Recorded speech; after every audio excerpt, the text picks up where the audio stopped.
নমস্কার। আজকে আরও একটি অত্যন্ত গুরুত্বপূর্ণ লাইভে স্বাগত জানাই আপনাদের। আজকের এই লাইভের দুটো গুরুত্বপূর্ণ বিষয় আলোচনা করতে চলেছে। একটি, বন্দে ভারত কেন সমগ্র দেশ জুড়ে এখনো পর্যন্ত 136টি বন্দে ভারত ট্রেন চলছে, আগামীতে পাইপলাইনে আরও রয়েছে। তথ্য এমনটাই বলছে। আত্মনির্ভর ভারতের যে কর্মসূচি, তার মধ্যে এই বন্দে ভারত একটি উজ্জ্বল বা বলতে পারেন উজ্জ্বলতম মুখ।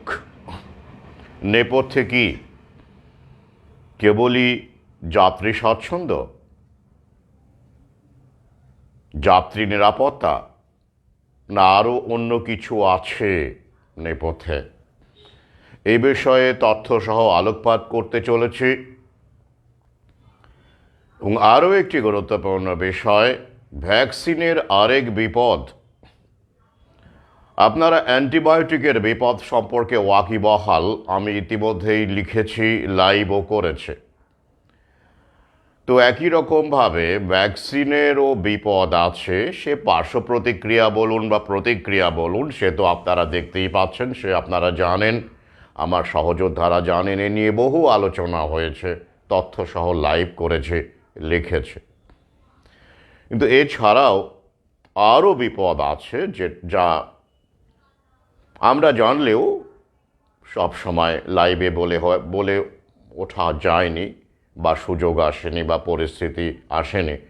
আর মাঝে তো ফেসবুকে যা অবস্থা ছিল, ইউটিউবে যা অবস্থা ছিল, এখন তবু আমরা অনেক এই সময় কিছু এই গ্যাপটাতে ওরা অবশ্য ইচ্ছে করে এই খেলাটা খেলছে, আমরা অনেক কিছু বলতে পারছি সোশ্যাল মিডিয়ায়, যা আগে বলা যাচ্ছিল না। তো এই সুযোগে এই বিষয়টাও আপনাদের সামনে তুলে আনতে চাইছি। তো এই দুটো গুরুত্বপূর্ণ বিষয় নিয়েই আজকের লাইভ। তার আগে আমি আবার বলবো, আগামী 28শে জানুয়ারি থেকে কলকাতা বইমেলা শুরু হচ্ছে, চলবে 9ই ফেব্রুয়ারি পর্যন্ত। আমি প্রথম দিন বাদ দিয়ে, প্রথম দিন থাকা অনিশ্চিত, হয়তো সেকেন্ড হাফে থাকতে পারি, কিন্তু দ্বিতীয় দিন অর্থাৎ 29শে জানুয়ারি থেকে 9ই ফেব্রুয়ারি প্রতিদিন থাকব। আপনারা বহু দূর থেকে আসবেন, আড্ডা, আলোচনা, ব্যক্তিগত প্রশ্ন। কারণ মোড়ক উন্মোচন অনুষ্ঠানে আমি এতটাই ব্যস্ত ছিলাম, অনেকের সাথেই ভালো করে কথা বলতে পারিনি। অনেকেরই ব্যক্তিগত অনেক জানার আছে, কাজের ক্ষেত্রে, ব্যক্তিগত সমস্যার ক্ষেত্রে, পারিবারিক ক্ষেত্রে, ভ্যাকসিন সম্পর্কে জিজ্ঞাসা রয়েছে অনেকেরই। কারণ বিভিন্ন কারণে এই সমস্ত চাইল্ডহুড ভ্যাকসিন নিয়ে একটা কমপ্লিট ভিডিও করা যাচ্ছে না, মানে কারণ সেটা বুঝতেই পারছেন। তো এই কারণে অনেকেই প্রশ্ন করছেন, কিন্তু সমস্যা কি বলুন তো? ফোনে অচেনা ব্যক্তি, অপরিচিত ব্যক্তিকে আমি কালই যেমন একজন জানতে চাইলেন যে অমুক ভ্যাকসিনের কী হতে পারে, অমুক কি আমার অমুক প্রবলেমে পড়ছে, যাই হোক কিছু আর কি। কিন্তু তিনি আমার হোয়াটসঅ্যাপ নাম্বারটা পেয়েছেন, সেটা তো স্বাভাবিক, আপনাদের অনেকের কাছেই আছে, কিন্তু ডিপিটা নেই, পুরোটাই ফাঁকা। এবং তাকে আমি চিনি না, কখনোই তার সঙ্গে আমার দেখা হয়নি। এতদিনে তিনি দেখা করার সময় করতে পারেননি, যে কোনো কারণেই হোক, তারকেশ্বরে থাকেন বললেন। কিন্তু এইভাবে সম্পূর্ণ পূর্ব পরিচয় ছাড়া, ব্যক্তিগত পরিচয় ছাড়া, বা অন্তত মানে প্রোফাইলে মুখচ্ছবিটি ছাড়া, ডিটেল ছাড়া, এই ধরনের সংবেদনশীল বিষয় নিয়ে ফোনে অগ্রপশ্চাৎ না জেনে আমি কোনো সাজেশন দিতে চাই না, দেওয়া উচিতও নয়। তো এই ধরনের ক্ষেত্রে অবশ্যই মুখোমুখি হতে হবে। আপনি যদি আপনার পরিবারের বা আপনার নবজাতকের সুস্বাস্থ্য চান, ভালো চান, জীবনে অন্তত একবার তো এই অধমের মুখোমুখি হওয়া যায়, বা আমাদের সহযোদ্ধারা যায় এসব বিষয়ে কাজ করছেন, তাদের মুখোমুখি হওয়া যায় একবার, অনলি ওয়ান্স, তাহলেই তো আপনি আমার ব্যক্তিগতভাবে পরিচিতির তালিকায় চলে এলেন। বইমেলা তেমনই একটি সুযোগ। তাই আবার বলছি, নিছক বই নয়, বইমেলা মানে আমার কাছে একটা মিলনের জায়গা, প্রশ্ন উত্তরের জায়গা, অঢেল সময় পাওয়া যায়। কারণ সবাই একসাথে আসেন না, গ্রুপে গ্রুপে আসেন, প্রতিদিন ভেঙে ভেঙে আসেন, কখনো 2জন 3জন 4জন গ্রুপ করে, বা কখনো একা। কথা বলার বিস্তর সুযোগ আছে। তাই এটা আমার কাছে অত্যন্ত গুরুত্বপূর্ণ। আমি গত বছরও প্রতিদিনই ছিলাম, এবছরও থাকব। আরও একটি বিষয়, যারা বই নিয়েছেন কাছাকাছি থাকলে চলে আসুন। মোড়ক উন্মোচন অনুষ্ঠানে এসেছিলেন, বই নিয়েছেন। আমি আবার বলছি, নিছক বই নয়, আপনাদের প্রশ্ন, ভাবের আদান প্রদান, পাশাপাশি একটা মানসিক সাপোর্ট। যে কাজটা লেখক হিসেবে আমি করছি, আপনারা আমার সঙ্গে আছেন, এইরকম লেখক তো বাংলা সাহিত্যে এই মুহূর্তে কেউই নেই। আগামীতে কেউ হবেন কি না আমি জানি না। সেই ক্ষেত্রে মাঝে মধ্যেই এক ধরনের একাকিত্ব তো গ্রাস করেই। আমিও তো মানুষ। সেই জায়গা থেকে আপনারা যদি বইমেলায় আসেন, একসাথে আমরা আড্ডা মারতে পারি, ছবি তুলতে পারি, তাতে করে অন্যান্য লেখক সাহিত্যিককে যেমন একটা বার্তা দেওয়া যায়, মানুষকে একটা বার্তা দেওয়া যায়। এ কারণে আমি দেখবেন বইমেলার ছবি পোস্ট করতে থাকি। কেন? আমরা বাড়ছি, আমরা আলো ছড়াচ্ছি। এই বার্তাটা আরও যত বেশি সংখ্যায় ছড়াবে তত ভালো, আমাদের পক্ষে ভালো, সমাজের পক্ষে ভালো, এগিয়ে যাওয়ার পক্ষে ভালো। তাই বই নিন বা না নিন, বা নিয়েছেন বা আরও বই নিতে চাইছেন, সবাই আসুন। যারা পারবেন, অবশ্যই জরুরি কাজ বাদ দিয়ে, সম্ভব নয়। বইমেলা তো চলবে বেশ কিছুদিন ধরে, তো তার মধ্যে যদি অন্তত একদিন সময় করতে পারা উচিত বলে আমি মনে করি। কারণ এটা নিছক বইয়ের বিষয় নয়, আগামীতে যা ঘটতে চলেছে সে বিষয়ে আমাদের যত বেশি বেঁধে বেঁধে থাকা উচিত, ততটাই আমরা থাকব, এমনটাই আমি আশা করি। আরেকটি বিষয়, বই, আমার সহযোদ্ধা পাঠক যারা রয়েছেন অনেকেরই আমার বই সংগ্রহ করার সাধ্য আছে এখনো পর্যন্ত। বছরে একটি বই করি আমি, তাও 1 বছর করিনি। কিন্তু এমনও আছেন, নিশ্চয়ই আছেন, আমি তাদের তো চিনি, তারা যাদের সত্যি সাধ্য নেই। আবার এমনও আছেন সাধ্য আছে, কিন্তু তারা ব্যয় করতে চান না, মনে করেন বই টই কিনবো না, আমরা এমনি ভিডিও দেখব বা ফেসবুক দেখব, এমনও আছেন। থাকতেই পারেন, তাদের ব্যক্তিগত চয়েস, রুচি। কিন্তু যে কারণে এই অংশটি আমি বলতে চলেছি সেটি হলো যে, যারা বই পড়তে চাইছেন আমার, কিন্তু সমস্যা আছে, সত্যিই সমস্যা আছে, আমি বিশ্বাস করি আপনাদের। তবে একদম ওই মুখে কোনো ওই যে ছবি নেই, কিছু নেই, হঠাৎ করে একটা মেসেজ, আগে দেখা নেই, কোনো কথাবার্তা নেই, যোগাযোগ নেই, অনলাইনেও নেই, অফলাইনেও নেই, আচমকা একটি মেসেজ, এরকম ক্ষেত্রে তো সমস্যা। কিন্তু যারা আমার পরিচিত বা অথবা পরিচিত হতে চাইছেন, মুখোমুখি কথা বলুন, অকপটে বলুন, বা আমার কোনো সহযোদ্ধার মাধ্যমে বলুন, আপনার সমস্যার কথা বলুন, আমি ব্যবস্থা করব বই পড়ার। আমি সমস্ত বই ইতিমধ্যেই, প্রতিটি বই যা বেরিয়েছে বিগত সময়ে উপহার দিয়েছি বেশ কিছু পাঠককে, যাদের সাধ্য ছিল না, উপহার দিয়েছি সাধ্যের মধ্যে, কখনো সাধ্যকে অতিক্রম করেও দিয়েছি। গ্রেগরি রাসপুটিনের রৌনক উন্মোচনেও তেমন ঘটেছে, যেখানে আমার করার থাকে। তো সেই ক্ষেত্রে বইমেলাতে সেটা করা না গেলেও পরবর্তীতেও আমি করতেই পারি, কিন্তু অন্তত আপনাকে চিনে রাখলাম, জেনে রাখলাম আপনার সমস্যা বা আপনার কতটা কি হলে কতটা কি করা যায়, এই বিষয়গুলো তো জানা জরুরি। অকপটে বলুন। আরও একটি বিষয়ের সঙ্গে বলি, যেটা আমার অকপটে আপনাদের বলি।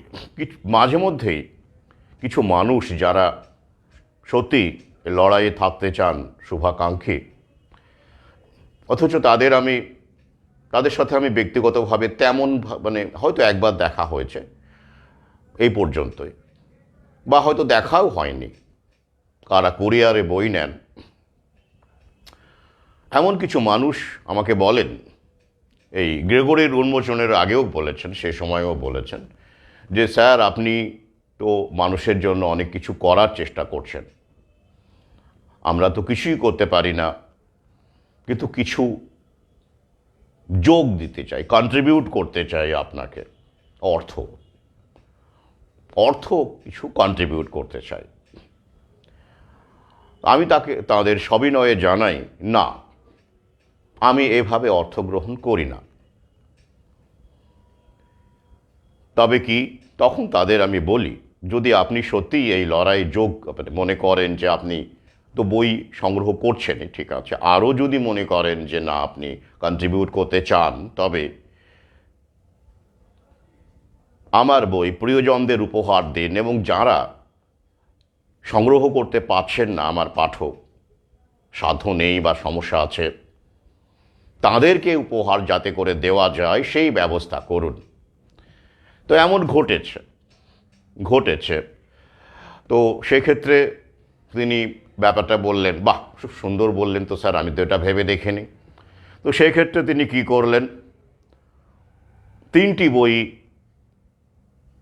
বুক করলেন, একটি নিজের জন্য আর 2টি এমন কোনো মানুষের জন্য, সহযোদ্ধার জন্য, পাঠকের জন্য যাদের সাধ্য নেই। সেই 2টি বই আমি যথাস্থানে পৌঁছে দিয়েছি যারা যোগাযোগ করেছিলেন। তাহলে শুধু এই যে কাজটা, এটা কিন্তু আমি একা করছি না, দেখতেই পাচ্ছেন মানুষ আছে সঙ্গে। এটা কত বড় প্রাপ্তি, এই যে কত বড় তৃপ্তি। যখন প্রথমে আমরা লড়াই শুরু করেছিলাম তখন তো এটা ভাবাই যেত না, অভাবনীয়। এই যে মানসিকতার একটা পরিবর্তন, তিনি নিজে থেকে এগিয়ে এসে প্রস্তাব দিচ্ছেন, এই যে কত বড় প্রাপ্তি, এই অধম উপলব্ধি করতে পারে। তো সেই ক্ষেত্রে আমি আবার আহ্বান রাখব, যারা ইতিমধ্যেই বই সংগ্রহ করেছেন, তারা যদি মনে করেন প্রিয়জনদের উপহার দিতে চান, এই তো আমার সহযোদ্ধারাই তো প্রিয়জন, আপনার নিজের পরিচিত প্রিয়জনের বৃত্ত তো আছেই, সেই প্রিয়জনটা তো বেড়ে গেছে, সংখ্যায় বেড়ে গেছে না, আমরা বেড়ে গেছি, তো প্রিয়জনের সংখ্যাটা বেড়ে গেছে।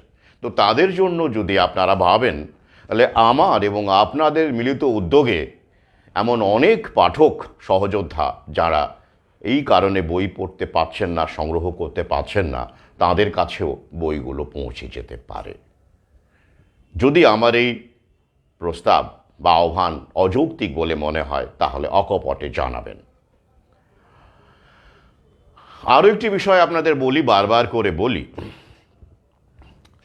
যে বই আমি আপনাদের কাছে পৌঁছে দিচ্ছি ভাবনার রসদ হিসেবে।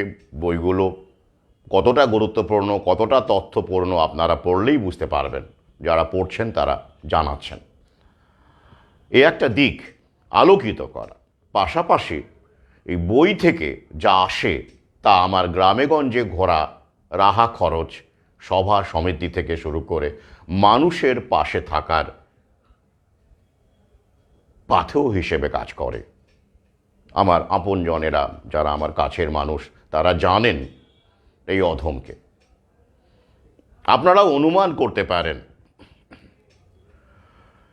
তো যাই হোক, এবারে আমি বলি আবার, স্টল নাম্বার 148, কলকাতা বইমেলা, Salt Lake, Central Park, gate 2 নম্বর গেট দিয়ে ঢুকলে আপনার সুবিধে হবে। করুণাময়ী বাসস্ট্যান্ড সংলগ্ন সেন্ট্রাল পার্কেই বইমেলা প্রতি বছরই এখন হচ্ছে। আর মেট্রো চালু থাকছে, মাঝখানে শোনা যাচ্ছিল মেট্রো নাকি বন্ধ হবে, কিন্তু না, জানিয়ে দিয়েছে ওরা যে মেট্রো বইমেলা পুরোটাই খোলা থাকবে, চালু থাকবে। অর্থাৎ অনেকগুলো অপশনস আছে আসবার। আপনাদের স্বাগত জানাই, আহ্বান রাখি, আগামীর লড়াইয়ের রসদ মানসিক থেকে শুরু করে প্রয়োজনীয় রসদ যাতে করে আমরা সংগ্রহ করতে পারি, এই কারণেই আহ্বান রাখলাম। এবারে চলে আসছি, আরও একটা বিষয়, অনেকে বই বিষয়ে প্রশ্ন করছেন। আগেকার বই, গ্রিগরি রাসপুটিন নিয়ে তো আমি পোস্ট করছি, কিন্তু আগেকার বই যারা নতুন এসেছেন তারা জানতে চাইছেন, কিন্তু সময়ের অভাবে আমি ওই সূচিপত্র এগুলো দিতে পারছি না। তারা অনুগ্রহ করে মেলায় আসুন, আমাকে সরাসরি প্রশ্ন করুন কী জাতীয় বই পড়তে চাইছেন, বা বইগুলোতে কি কি আছে সরাসরি বলে দেব আপনাদের। তখন যদি মনে হয় সংগ্রহ করার ইচ্ছে হয় তবেই করবেন, কিন্তু মুখোমুখি বললে সুবিধা হয়, সময়টা বাঁচে। আমি এইভাবে কত সূচিপত্র আপনাদের দেব বলুন তো, তাই এই আহ্বানও রাখলাম। এবারে সরাসরি চলে যাচ্ছি বন্দে ভারত কেন। আত্মনির্ভর ভারত কর্মসূচিতে বন্দে ভারত একটি উল্লেখযোগ্য অবদান। এই semi high speed train, high speed নয় কিন্তু সেমি শব্দটি যোগ করে, এবং বাইরে বিভিন্ন রকমের কারুকার্য, ডিজাইন ইত্যাদি দিয়ে একটা আধুনিক ভারতবর্ষের আধুনিক মডেল হিসেবে এই ট্রেন ইতিমধ্যেই আপনাদের গোচরে এসেছে। এখনো পর্যন্ত 136টি বন্দে ভারত ট্রেন চলছে, আগামীতে আরও চলবে। এখন যেটা মনে হচ্ছে, আপনারা ভাবছেন যে অবশ্যই এটা কাগজে কলমে ভারত সরকারেরই ট্রেন, জেনে নিন তথ্য তাই বলবে। Vande Bharat semi high speed train. তো আগামীতে এই বন্দে ভারত আরও বহু চালু হবে, অর্থাৎ বন্দে ভারত দিয়েই দেশ ঢেকে যাবে, ব্যাপারটা এমনই দাঁড়াচ্ছে। পাশাপাশি আমরা কি দেখতে পাচ্ছি, অন্যান্য ট্রেনগুলোকে শেষ করে দেওয়া হচ্ছে। হ্যাঁ, সেখানে কি হচ্ছে, জেনারেল কম্পার্টমেন্ট কমিয়ে দিয়ে বা কোথাও একেবারে তুলেও দেওয়া হচ্ছে, যাতে করে বন্দে ভারতের ওই যে যেমন করে আমরা জানি যে সরকারি ব্যবস্থাকে শিক্ষাকে শেষ না করলে, সরকারি স্বাস্থ্য ব্যবস্থাকে শেষ না করলে বেসরকারির ব্যবস্থা, বেসরকারি মালিকের মুনাফা বাধাপ্রাপ্ত হয়, অল্প হলেও বাধাপ্রাপ্ত হয়, তাই পুরোটা মুনাফা দিতে হবে। এটা কিন্তু একটা প্রক্রিয়া, আমি কিন্তু কারো বিরুদ্ধে বিদ্বেষ আনছি না, এই জন্য আমরাই দায়ী, এবং আমাদের মধ্যে লুকিয়ে থাকা লোভ, কর্তৃত্ব করার লোভ, সেটাই কিন্তু দায়ী। দ্য এনিমি ইজ উইদিন আস। আর এই কারণেই কিন্তু আমি একদম খুব বিরল ব্যতিক্রম, কাছের মানুষ ছাড়া কারো কাছ থেকে অর্থ গ্রহণ করি না। আবার শুনুন, কারো কাছ থেকে অর্থ গ্রহণ করি না। কি বলি? বই সংগ্রহ করুন, আমার লড়াইয়ের পাথেও কাউকে উপহার দিন, এটাই বলি। এরকম বহু প্রস্তাব আমি ফিরিয়ে দিয়েছি। কেন ফিরিয়ে দিয়েছি? ওই যে ভেতরটাকে যাতে করে কোনো রসদ না পায়, সেটাকে জেগে ওঠার সেই দৈত্যটি, লোভ নামক দৈত্যটিকে যাতে খাবার দাবার যতটা কম দেওয়া যায়, তার জন্যই এটা। আপনারা জানেন আমার সামনে সুযোগ আছে। আমি যদি মনে করি এই রকমভাবে আপনাদের কাছ থেকে, এমন অনেক মানুষই আমাকে প্রস্তাব দেন, শুরু করি, তাহলে কিন্তু মূল যে আমার কাজটা, সেটা ওই লোভ দানবের আগ্রাসনের মধ্যে চলে যাবে। সেটা আমি হতে দিতে পারি না। সেটা আমি যা বলি তারই বিরুদ্ধে চলে যাবে। আমার প্রয়োজন, ব্যক্তিগত প্রয়োজন সীমিত, সেটাকে আমি কখনোই বাড়াতে চাই না। কখনোই না। যাই হোক, তো এই যে দানবটি, এটা আমাদের মধ্যে আছে, এটাকে আমরা কন্ট্রোল করতে পারি না। আর তাই এই প্রক্রিয়া, সভ্যতার প্রক্রিয়া যে পথে এগোচ্ছে, প্রথমে লাভ দিয়ে শুরু হলেও সেটা লোভে চলে গেছে, চরমভাবে লোভ লাভকে ছাপিয়ে গেছে। লাভ একটা রিজনেবল জায়গায় তাকে লাভ বলা হয়, কিন্তু সেটা যখন কয়েক হাজার গুণ বেড়ে যায় সেটাকে আর লাভ বলে না, সেটাকে লোভ বলে। তো সভ্যতা সেদিকে এগোচ্ছে। করোনাকালে আমরা 40 জন নতুন বিলিয়নিয়ার পেয়েছি। বর্তমানে ভারতবর্ষে ডলার বিলিয়নিয়ার বলা হচ্ছে 238 জন। এই বছরই 38 জন বেড়েছেন, মানে 2024-এ 38 জন বেড়েছে, তার আগে 200 ছিল। কি হারে বাড়ছে বলুন দেখি বিলিয়নিয়ারদের সংখ্যা। সমগ্র পৃথিবীতে আমরা এখন 3 নম্বরে, আমেরিকা চীনের পরে। কি গর্বের দেশ আমাদের। একটা তথ্য দিয়ে দিই, এবং তারপরেই বন্দে ভারতের সঙ্গে রিলেশন আছে বলেই বিষয়টা আমি আপনাদের সামনে আনছি। 2015 থেকে 2024 পর্যন্ত ভারতীয় বিলিয়নিয়ারদের অ্যাসেট 121 থেকে 130 গুণ 30% বেড়েছে। ভাবতে পারেন, কনজারভেটিভ এস্টিমেটে 121% বেড়েছে বিলিয়নিয়ারদের সম্পত্তি। বিলিয়নিয়ারদের সংখ্যাও বেড়েই চলেছে, দেশ এগিয়ে চলেছে। আর মানুষ, সাধারণ মানুষের অবস্থা কোথায় গেছে সেটা আপনারা আর আশেপাশে চোখ রাখলেই বুঝতে পারবেন, তথ্যের দরকার পড়ে না। মধ্যবিত্ত শিক্ষকদের উপার্জন থেকে শুরু করে সর্বত্র ব্যাপক রকমের স্টিম রোলার চালানো হচ্ছে, আর এদিকে তেনাদের সম্পত্তি বাড়ছে। এটা তো পরিকল্পনা, এটা তো থার্ড জেনারেশন রিফর্মস, যার মাধ্যমে বলাই হয়েছে, লক্ষ্যই ছিল গ্লোবালাইজেশনে WTOর যে এজেন্ডা, তাতে করে সরকারি বলে কিছু থাকবে না। Government will play the role of a caretaker only. তারা এই বিলিয়নিয়ারদের, বিগ ফার্মার পছন্দ মতো আইন কানুন বানাবে মাত্র। তো যাই হোক, এবারে দেখে নিন সাম্প্রতিককালে দেশের দুটি ক্ষেত্র, একটা ইঞ্জিনিয়ারিং ইনফ্রাস্ট্রাকচার ক্ষেত্র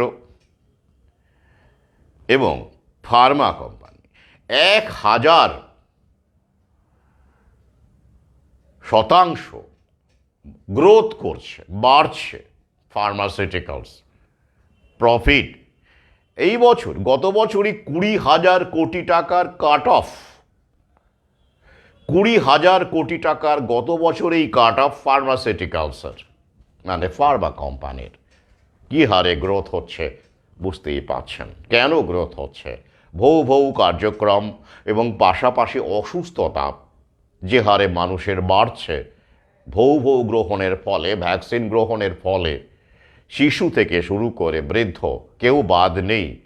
তাদের শরীরে যে অজস্র রোগের বাসা, প্রাসাদ অট্টালিকা নির্মিত হচ্ছে, তার ফলেই ফার্মা সেক্টরে মুনাফার হরিয়ালি লেগেছে, আগামীতে যা আরও বাড়বে।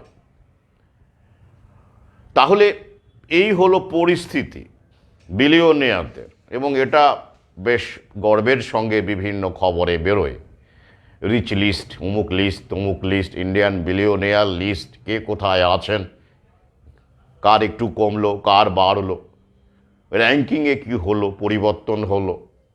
এবং আমাদের যুব সমাজ যারা এরকম হতে চান তারা সেগুলো স্টাডি করেন। প্রত্যেকের মধ্যেই একটা সুপ্ত ইচ্ছে আছে, ক্ষমতার লোভ, ঐশ্বর্য, সেটাকেই জায়নের শক্তি কাজে লাগায়। দোষ দিয়ে তো লাভ নেই। মা আমায় মানুষ করো, সে কবেই কে বলে গেছেন, তাকে আমরা ভুলে গেছি। মা আমায় ধনী করো, আমায় কোটিপতি করো, বিলিয়নিয়ার করো, ওই যে কোন বনেগা ক্রোড়পতি ক্রোড়পতি, ওটার মাধ্যমেই মানুষেরটা বুঝিয়ে দেওয়া হয়েছে যে এই জেনারেশন বা এই সময়ে আমরা কি চাই, কি চাই।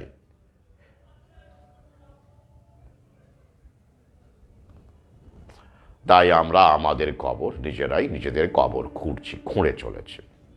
এবার আসুন, এই যে বন্দে ভারতের নেপথ্যে কে? জগদীশ প্রসাদ চৌধুরী। চমকে গেলেন? কি মুশকিল। ইন্ডিয়ান রেলওয়ের কথা হচ্ছে, বন্দে ভারতের কথা হচ্ছে, আত্মনির্ভর ভারতের কথা হচ্ছে, 146টি বন্দে ভারতের কথা হচ্ছে, 34টি, আগামীতে পাইপলাইনে আরও আছে। সেফটির কথা হচ্ছে, কমফোর্টের কথা হচ্ছে, আধুনিকতার কথা হচ্ছে, মডার্নাইজেশন অফ ইন্ডিয়ান রেলওয়েজের কথা হচ্ছে। তো সেই আত্মনির্ভর ভারতের মধ্যে জগদীশ প্রসাদ চৌধুরী কি করে ঢুকে পড়লেন? হ্যাঁ, ইনি আরেকজন বিলিয়নিয়ার, যিনি এই আবহে আরও বেশি করে ফুলে ফেঁপে উঠছেন। 1934 সালে টিটাগড় রেলওয়ে সিস্টেম এইরকম একটা নাম দিয়ে তিনি রেলওয়ে পার্টস বা কম্পোনেন্টস তৈরির শুরু করেছিলেন 1984 সালে জগদীশ প্রসাদ চৌধুরী। তার কোম্পানি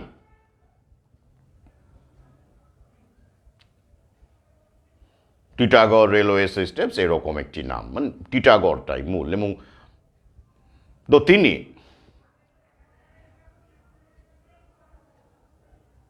তিনি এখন তার 2023 সালের হিসেবে তার রেভিনিউ কত? প্রায় 29 billion rupees, 29 billion rupees net income. Officially কত? 1.3 বিলিয়ন রুপিস। 2023 সালের ঘটনা, যেটা বেড়েই চলেছে হু হু করে। কেন? বন্দে ভারতের কোচগুলো তিনিই তো সাপ্লাই করেন সরকারকে। বিলিয়নিয়ার ব্যক্তিটি, তা আপনি কি ভাবছেন শুধু আধার পুনাওয়ালা আছে, বিল গেটস আছে? এরা তো স্বাস্থ্যক্ষেত্রে, ভ্যাকসিন ক্ষেত্রে, ড্রাগ ক্ষেত্রে আছে। বাকি ক্ষেত্রগুলোতে কি বিলিয়নিয়ার থাকবে না? হয় নাকি? দেশ এগোচ্ছে। তো এই বিলিয়নিয়ার হিসেবে জগদীশ প্রসাদ চৌধুরী তার সাম্রাজ্য বিস্তার করে চলেছেন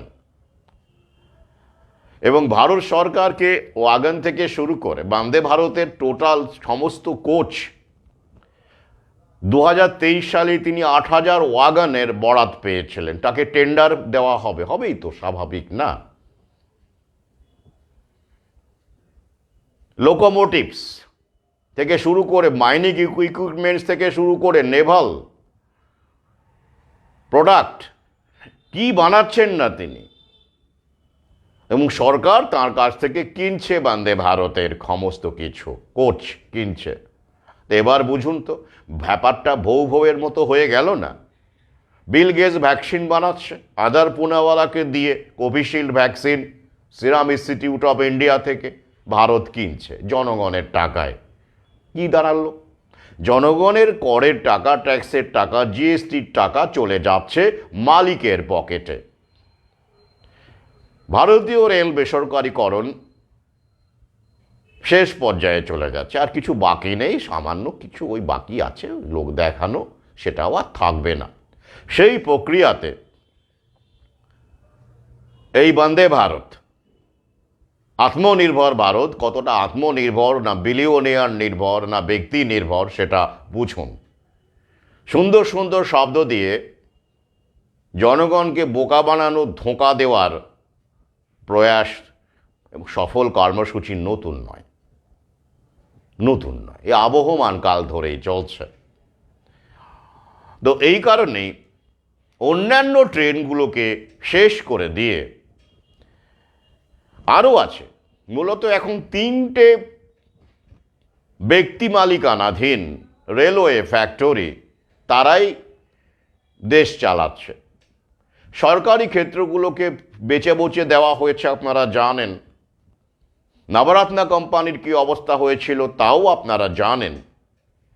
মনমোহন সিং শুরু করেছিলেন নিউ ইকোনমিক রিফর্মস নাম দিয়ে, সে আপনারা জানেন।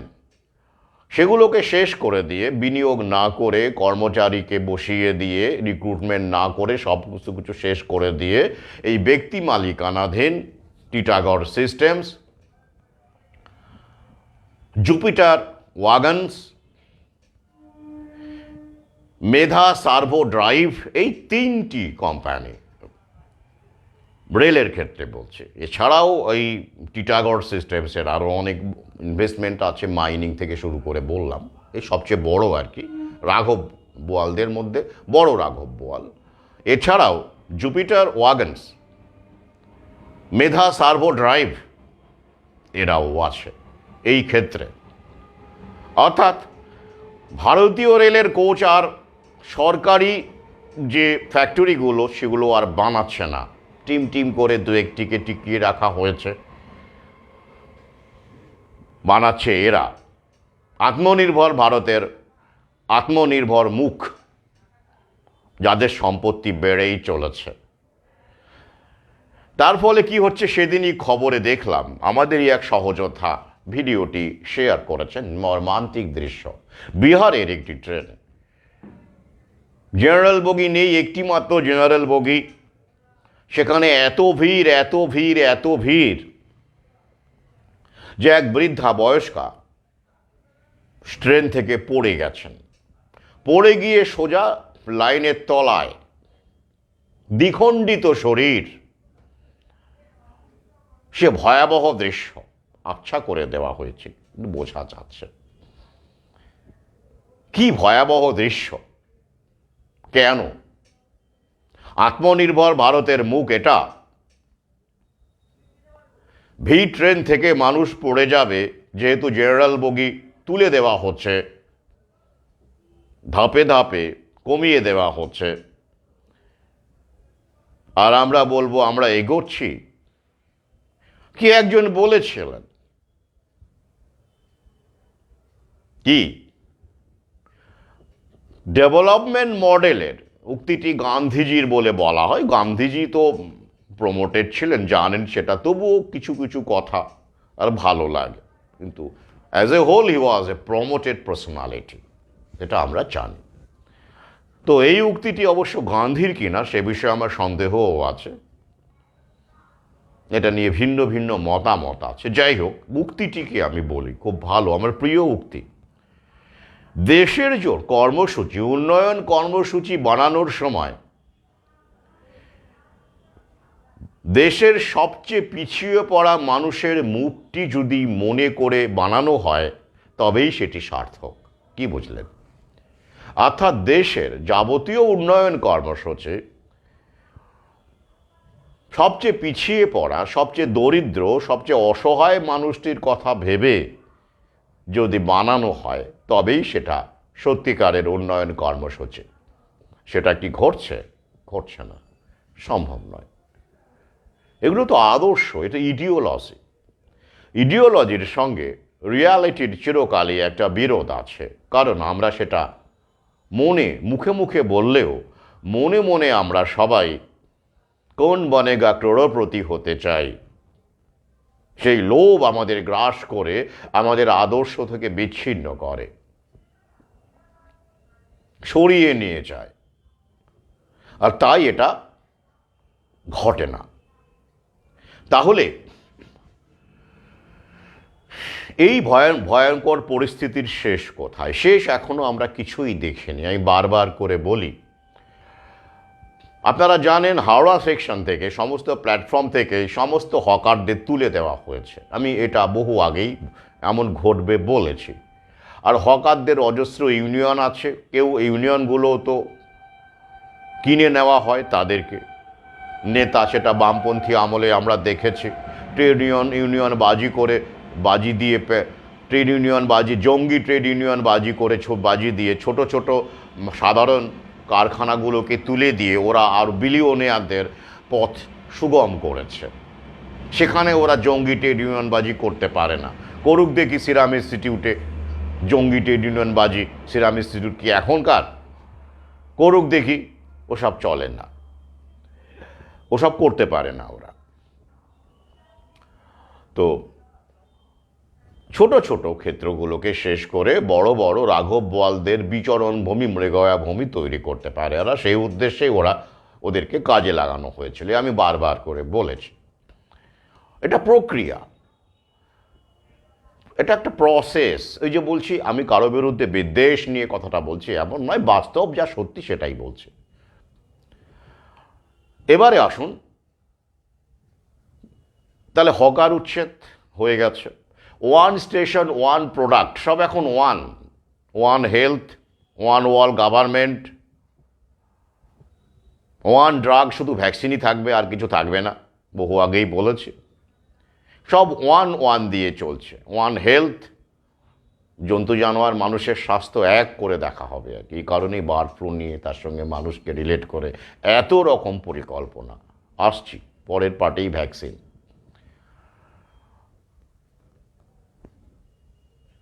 এরা কতটা নির্লজ্জ হতে পারে এবং আমরা কতটা নির্লজ্জ হতে পারি তার নমুনা দেখুন। শিয়ালদাহ সেকশন থেকে এখনো ওরা তুলতে পারেনি, ট্রেনের মধ্যে হকার ওঠা এখনো ওরা তুলতে পারেনি। আর বন্দে ভারতে কতগুলো সাধারণ কোচ আর জেনারেল বগি আছে, টিকিট না কেটে মানে রিজার্ভেশন না করে ওঠা যায়, সেটা আপনারা ভালোই জানেন। বলতে হবে, খোঁজ খবর নিয়ে দেখুন। বন্দে ভারতের জেনারেলি 16খানা কোচ থাকে না, 8, 16, 20 এইরকম কোচ, তবে গড়পড়তা 16খানা কোচ থাকে। সেখানে কটা কোচ জেনারেল কম্পার্টমেন্ট সাধারণ পরাণ মণ্ডল, হারান সর্দার, আফজলরা উঠতে পারে একটু দেখে নেবেন। পুরো ট্রেনটাই তো এসি। আর ওরা কায়দা করে কি করেছে, ভাড়া বাড়িয়ে দিয়ে, সেমি হাই স্পিড দেখুন দাঁড়িয়ে আছে, ভাড়াটা বাড়িয়ে দিয়েছে।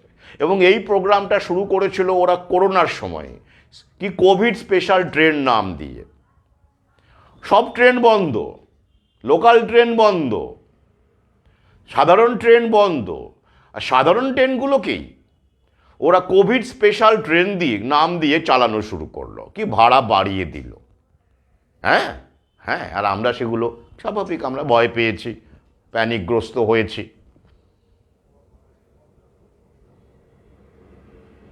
সেইটাই সূত্রপাত হলো, মানুষ মেনে নিল, ভাড়া বেশি দিয়ে ট্রেনে চাপা, কোভিড স্পেশাল ট্রেন, সেটাই মানুষ এখন উপহার পেল, বন্দে ভারত ট্রেন। বেশ ভালো, কিন্তু প্রশ্ন হচ্ছে, এইভাবে যদি জেনারেল বগিগুলোকে লোপাট করে দেওয়া যায় এবং রিজার্ভেশন ছাড়া যদি ট্রেনে না ওঠা যায়, এরকম পরিস্থিতি যদি হয়, তাহলে এই দেশের খেটে খাওয়া গরিব মানুষগুলো, যারা পরিযায়ী শ্রমিক, যারা পেটের ভাতের দায়ে এক জায়গা থেকে আরেক জায়গায় যেতে বাধ্য হন বা যান, তারা কি করবেন? তাদের জন্য কি খোলা থাকলো? তারা তো ইউজলেস ইটার্স, তো শেষ হয়ে যাবেন আস্তে আস্তে। অনেকেই ভোগের লীলায় ভুগছেন, শারীরিক ক্ষমতা হারিয়ে ফেলছেন, কাজ করতে পারছেন না। গ্রামে গঞ্জে গেলেই ছবিটা আরও প্রকট হয়ে ওঠে প্রশ্ন উত্তরের মাধ্যমে। ও একটা দিক আছে, ওই দিক থেকে মারা, পাশাপাশি আবার এই জীবিকা পেটের ভাতের জায়গা থেকে মারা। এই পরিকল্পনা কার্যকর করা হচ্ছে। তো আর হকার থাকলে ওয়ান স্টেশন ওয়ান প্রোডাক্ট হবে না। দেখবেন সব সুন্দর করে আমাদের প্রধানমন্ত্রীর মুখ, সাত্বিক সন্ন্যাসী প্রধানমন্ত্রী, তার মুখ দিয়ে বিজ্ঞাপন থাকে। তাহলে কি সুন্দর হবে এবং সেই স্টেশনটি কেউ কিনে নেবে, মানে স্টেশনগুলো বিক্রি হয়ে গেছে। কিন্তু দেখবেন কিছুদিন পরেই স্টেশন, যেমন বিমানবন্দরের আগে আদানি বসে গেছে, তেমন স্টেশনের আগেও বিভিন্ন নাম বসে যাবে। ট্রেনের ক্ষেত্রেও তাই। শুধু অপেক্ষা, সময়, কিছু সময়। এই জন্য আনলকটা চলছে এখন, ওরা এইগুলো কার্যকর করছে। আমি বলেছিলাম যে পিবির সময় অনেকে বলেছেন লকডাউন হলো, না, হবে না, এখন প্রশ্নই আসে না। এগুলো ব্রেনকে ব্যস্ত রাখা, প্যানিকবাজি ব্যস্ত রাখা, জল মেপে নেওয়া, পাশাপাশি চলছে। তো তাই ওরা কি করছে, এই হকার থাকলে তো মুশকিল। দেখবেন শিয়ালদা স্টেশনে ঝাঁঝকঝকে সব দোকান হয়েছে, খাবারের দোকান হয়েছে, অনেকে ইনভেস্ট করেছেন, আমাদের মধ্যেই যারা উচ্চ মধ্যবিত্ত তারা ইনভেস্ট করেছেন, তারা শকুনের মতো চোখ নিয়ে বসে আছেন, মার্জনা করবেন। শকুন শব্দটিকে আমি ব্যবহার করলাম প্রতীকী অর্থে। শকুন কিন্তু আমাদের চাইতে, আমাদের মতো লোভী নৃশংস হওয়ার ক্ষমতা শকুনের নেই। সে বরং উপকারী করত। মৃত গরু ছাগল পড়ে থাকা, সে তো এখন শকুন বিলুপ্ত হয়ে গেছে, সেটা জানেন, কারণ কি এই নিয়ে আলোচনা করছেন। কিন্তু শকুন বিলুপ্ত হলেও মানুষ নামক শকুনের লোভ তো বেড়েই চলেছে, এবং আমরা আবার জ্যান্ত মানুষকে খাই, শুষে নিংড়ে এক্সপ্লয়েট করে খাই। তো তারা বসে আছেন, তাদের কাছ থেকে সরকার পয়সা কড়ি নিয়েছে, সরকারের বাবা আছে, তাদের কাছে পয়সা পৌঁছে যাচ্ছে, এবার তাদের প্রোডাক্টে তো বিক্রি হতে হবে। এইবার সস্তায় যদি রেলওয়ে স্টেশনে খাবার দাবারগুলো পাওয়া যায়, অন্যান্য পণ্য সামগ্রী পাওয়া যায়, তাহলে ওইসব দোকানে মানুষ কেন যাবে না। শিয়ালদাতে দেখুন না কেন, বড় বড় সব ডায়মন্ড থেকে শুরু করে ওই সব সোনার বিভিন্ন রকমের আউটলেট হয়ে গেছে, ওখানে মানুষের কিন্তু ভিড় সেরকম দেখতে পাবেন না। কিন্তু আগামীতে ওরা যে পরিকল্পনা আনতে চলেছে, গাড়ি, ডিজেল গাড়ি, পেট্রোল গাড়ি, এগুলোকে তুলে দিয়ে রেস্ট্রিক্ট করে রেলওয়েটাকেই এই গাড়িওয়ালা মানুষের ট্রাভেল ডেস্টিনেশন বানিয়ে দেবে, আর কি মাধ্যম বানিয়ে নেবে।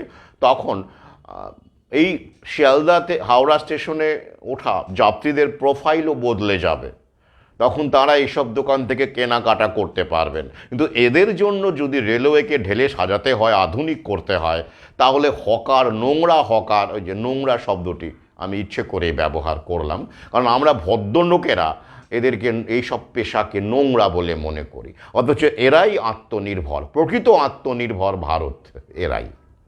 ট্র্যাজেডি এখানেই। তো এরা থাকলে এসব হবে না, বাধা পড়বে।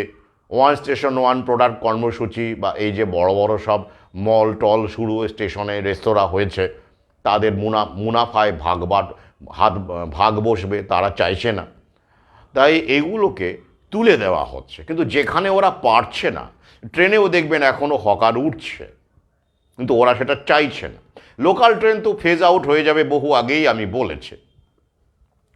তার বদলে ইন্টারসিটি চালু হবে এবং লাভজনক স্টেশনগুলোতেই থামবে। মিলিয়ে নেবেন কথাগুলো, এখনও কিছুই দেখেননি। তো অবশ্যই আমরা উন্নতির দিকে যাচ্ছি, এই যে পুরো চিন্তাভাবনা, আমরা অনেকেই তো মনে করছি ভারত এগোচ্ছে, ভাবতেই পারেন পুরোটাই দৃষ্টিভঙ্গি। কিন্তু আমি আরও একটা দিক আপনাদেরকে দেখানোর চেষ্টা করছি, যে উন্নতির দিকে এগিয়ে যাওয়া, উন্নতির শিখরে পৌঁছে যাওয়া ভারতবর্ষে দলছুট কারা হচ্ছে, কত পার্সেন্ট মানুষ উপর দিকে উঠছে, আর কত পার্সেন্ট মানুষ হারিয়ে যাচ্ছে, শেষ হয়ে যাচ্ছে। ওই যে বহুজন হিতায় বহুজন সুখায়, যেটাতে আমি বিশ্বাস করি। তার ফলে ওরা কি করছে দেখুন, কি ঘৃণ্য আমাদের দালাল মিডিয়া সাংবাদিক। এখন তো আবার এআই অনেক রিপোর্ট লিখছে, আপনারা টের পাচ্ছেন না, কিন্তু সংবাদপত্রের অনেক রিপোর্ট এআই লিখছে, এআইকে দিয়ে লেখানো হচ্ছে। আর দালাল সাংবাদিকরা তো এখনও আছেনই, পুরোপুরি তো মুছে যাননি। তাদেরকে দিয়ে কি করা হচ্ছে, এবং কিছু ইনফ্লুয়েন্সারও আছেন ইউটিউবে, তারা পয়সা কামানোর জন্য, স্বাভাবিক, তাদেরও দোষ দেব না, তাদেরও। কিন্তু ওই যে আমি দোষ ঠিক দিই না, আমার খারাপ লাগে যদি দেখি যারা আছে চলে যাচ্ছে, আরও চাই এর ম্যানিয়া তার মধ্যে ঢুকে পড়লে আমার খারাপ লাগে। এবং এইটাই হলো সমাজের ধ্বংসের কারণ। এবার দেখুন যে এই যে হকার যখন এইভাবে সরানো যাচ্ছে না, কারণ শিয়ালদা এলাকা হকাররা অনেকটাই এক কাট্টা, ইউনাইটেড। আমি প্রতিদিনই হকারদের সাথে কথা বলি, আমার সহযোদ্ধারাও বলেন, আমি জানি, বলি, আগামীর সম্পর্কে সতর্ক করি।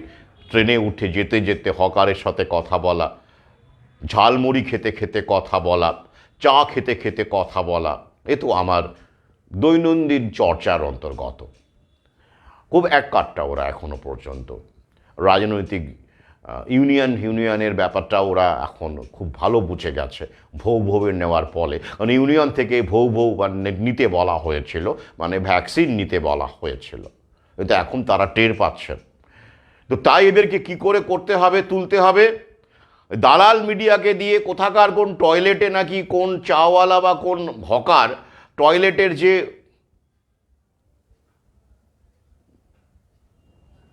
শাওয়ার থাকে, হ্যান্ড শাওয়ার, সেটা দিয়ে নাকি সে পাত্র ধুচ্ছিল আর কি, সেটা নাকি ভাইরাল হয়ে গেছে। কেউ ভাইরাল করেছেন, দালালরাই করে থাকেন, আর মিডিয়া সেটাকেই তার দালালিকে আরও বেশি মুনাফাদায়ক করবার উদ্দেশ্যে ফেসবুকে দিয়ে দিয়েছে, আর মানুষ সেখানে যাচ্ছে। একটা ঘৃণা তৈরি হচ্ছে, দেখছে ছি ছি ছি, রেলের হকার এরকম করে পাত্র ধোয়। এগুলো ওদের মধ্যেই লোক থাকে, জানেন তো। সরকারি ব্যবস্থাকে, শিক্ষা ব্যবস্থাকে ধ্বংস করার মূলে যেমন সরকারি শিক্ষকদের একাংশ জড়িত, তাদেরকেই কাজে লাগানো হয়। স্বাস্থ্য ব্যবস্থাকে ধ্বংস করা ওরাই তো বানিয়েছিল, ওরাই বানিয়েছে, ওদের লোক সেখানে আছে, তাদেরকে একটুখানি বাবা বাছা করে অ্যাকাউন্টে কিছু ঢুকিয়ে দিলে তারাই ভেতর থেকে ধ্বংস করে দেবে। দেখতে পাচ্ছেন না ডাক্তারদের কর্মসূচি? ঠিক একই রকমভাবে রেলেও ওদের লোক আছে, সর্বত্র ওদের লোক আছে, মানে আমরাই তো আছি লকে জীব নিয়ে, যারা আরও চাই করি। তো সেগুলোকে কাজে লাগিয়ে একটা মানুষের সঙ্গে, যাত্রী সাধারণের সঙ্গে হকারদের একটা বিচ্ছিন্নতা তৈরি করা, ঘৃণা তৈরি করা। এমনিতে তোলা যাচ্ছে না, পুলিশ দিয়ে তোলা যাচ্ছে না, পুলিশ মার খাবে, বাস্তবটা এখানেই।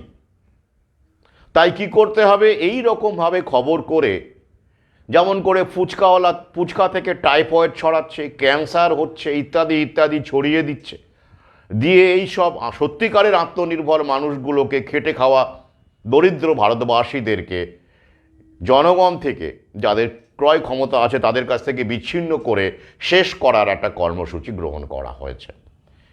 আমি সেই ছবিটি দিয়েছি ফেসবুকে, আপনারা জানেন। খুব ঘৃণ্য, গা রিরি করছিল আমার, খুব খারাপ লাগে। এক সময় আমি প্রেস ক্লাবের অনেক সাংবাদিকের সঙ্গে আড্ডা মেরেছি, তাদের সঙ্গে আর কোনো যোগাযোগ নেই, আমার রাখি না। সবাই যে একই রকম তা নন, কিন্তু দু একজন ব্যতিক্রম। কিন্তু এই দালাল মিডিয়ায় চাকরি করে কি ব্যতিক্রম হওয়া যায়, ব্যতিক্রমী হওয়া যায়? আমার তো মনে হয় না, সম্ভব হয় না। কারণ আমাদেরই প্রোগ্রামে এক সাংবাদিক এসেছিলেন, তিনি ফার্মা কোম্পানি নিয়ে তার কিছু উপলব্ধি ভাগ করে নিয়েছিলেন, বেশ কয়েক বছর আগেকার কথা। তার সেই ভিডিওটি ভালো লেগেছিল, আমি নিজে ভিডিও করেছিলাম, ভালো লেগেছিল বলে আমি আমার ইউটিউব চ্যানেলে দিয়েছিলাম। তারপরে সেই সাংবাদিক আমার কাছে অনুরোধ আসে আমার কাছে যে আমি যেন অনুগ্রহ করে ভিডিওটি সরিয়ে দিই, কারণ ওখানে সরাসরি অনেক ফার্মা কোম্পানির এই মুনাফা এবং তাদের কার্যাবলীর গল্প আছে, বাস্তব আছে, তথ্য আছে। উনি নাকি সমস্যায় পড়বেন। এই হলো সাংবাদিক। তো আমি কি করে, তারপরে আমি ভিডিওটা তুলে নিয়েছিলাম। তাহলে এই যে দালালি,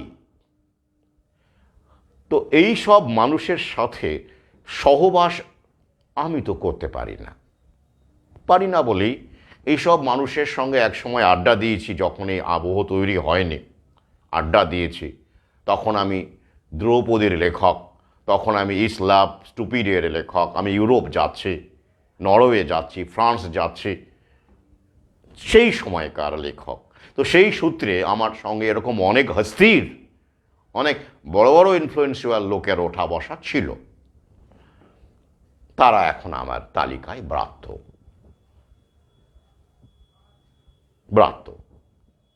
আমাকে বেছে নিতে হয়েছে এই পথ, বন্ধুর পথ। তাতে আমার কোনো দুঃখ নেই, আমি তৃপ্ত, আই এম স্যাটিসফাইড। দিনের শেষে আয়নায় মুখ দেখাটা অত্যন্ত জরুরি আমার কাছে। তো যাই হোক, তাহলে এইভাবে কিন্তু হকারদের বিরুদ্ধে আরও দেখবেন এরকম খবর হতে থাকবে। অনুগ্রহ করে এসব পোস্ট দেখলে, দালাল মিডিয়ার পোস্ট দেখলে, সেখানে গিয়ে মন্তব্য করে সত্যিটা জানিয়ে আসুন, যাতে আরও কিছু মানুষ সেই মন্তব্যগুলো দেখেন। যারা ফেসবুকে অ্যাক্টিভ থাকেন তাদেরকে বলছি, এটা আমাদের কর্তব্যের মধ্যে পড়ে। সবাই তো অফলাইনে আমরা কাজ করতে পারছি না, একই রকমভাবে গ্রামে গঞ্জে যেতে পারছি না, পারিবারিক ব্যাপার আছে, রুটি রুজির ব্যাপার আছে, কিন্তু অনলাইনে যারা আছেন সক্রিয় তারা এই কাজটা করুন। এই রকমের ভ্যাকসিনের পোস্ট যদি দেখেন, গুণগান করে দেওয়া হচ্ছে। হকারদের বিরুদ্ধে, খেটে খাওয়া মানুষ, ফুচকাওয়ালা, ঝালমুড়িওয়ালা, এদের বিরুদ্ধে রোগ ছড়ানোর অভিযোগ এনে, মিথ্যে অভিযোগ এনে মানুষকে বিভ্রান্ত করে খবর করা হচ্ছে। সেখানে গিয়ে সদল বলে মন্তব্য করুন, জানিয়ে দিন আসল ব্যাপারটা কেন এটা হচ্ছে। আমি বারবার বলছি, আমরা এই প্রক্রিয়াকে থামাতে পারবো না, সেই লোক সংখ্যা আমাদের নেই, কিন্তু আমরা মানুষকে সচেতন করতে পারি এবং অনেকটা স্লো ডাউন করতে পারি। এই যেমন ধরুন HPV মানে সার্ভাইকাল ক্যান্সার ভ্যাকসিন কিন্তু জাতীয় টিকাকরণ কর্মসূচির মধ্যে ঢুকেও কিন্তু এখনও দেওয়া হচ্ছে না। হ্যাঁ, কারণ কি? মানুষের সচেতনতা।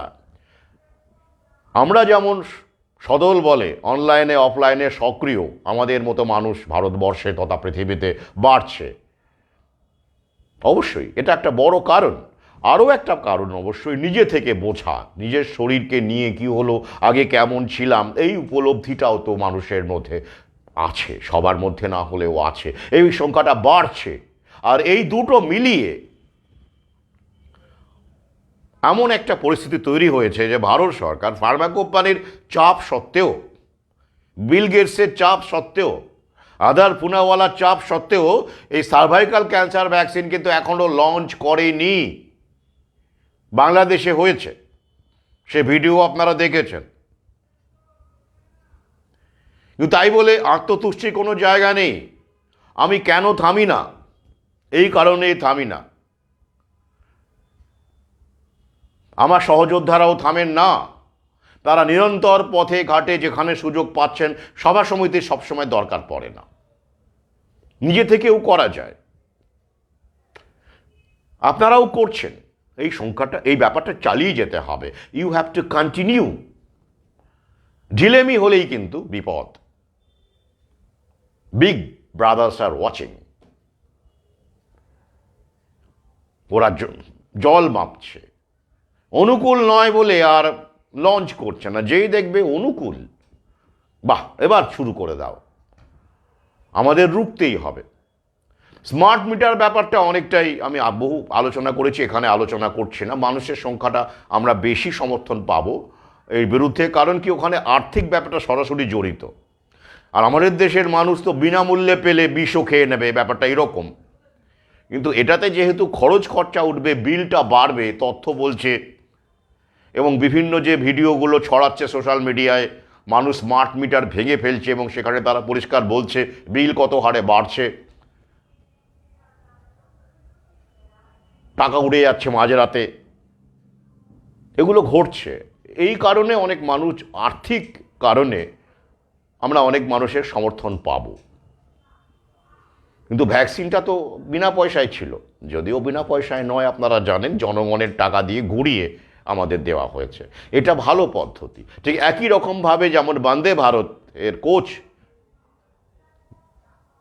জগদীশ প্রসাদ চৌধুরীর কাছে টাকাগুলো চলে যাচ্ছে, জনগণের টাকা। এটাই তো প্রক্রিয়া, আধুনিক ভারতের প্রক্রিয়া।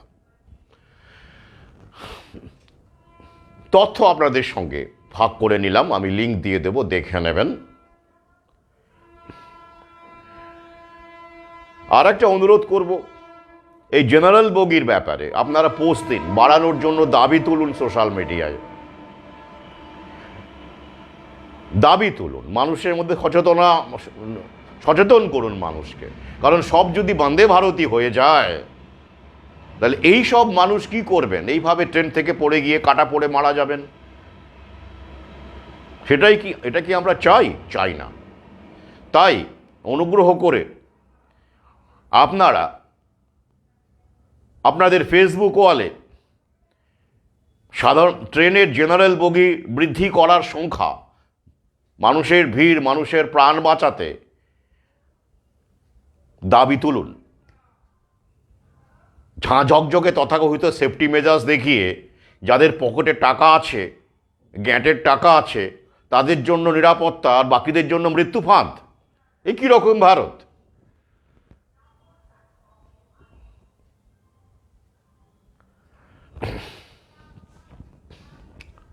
এবারে আসছি পরের বিষয়, ভ্যাকসিন।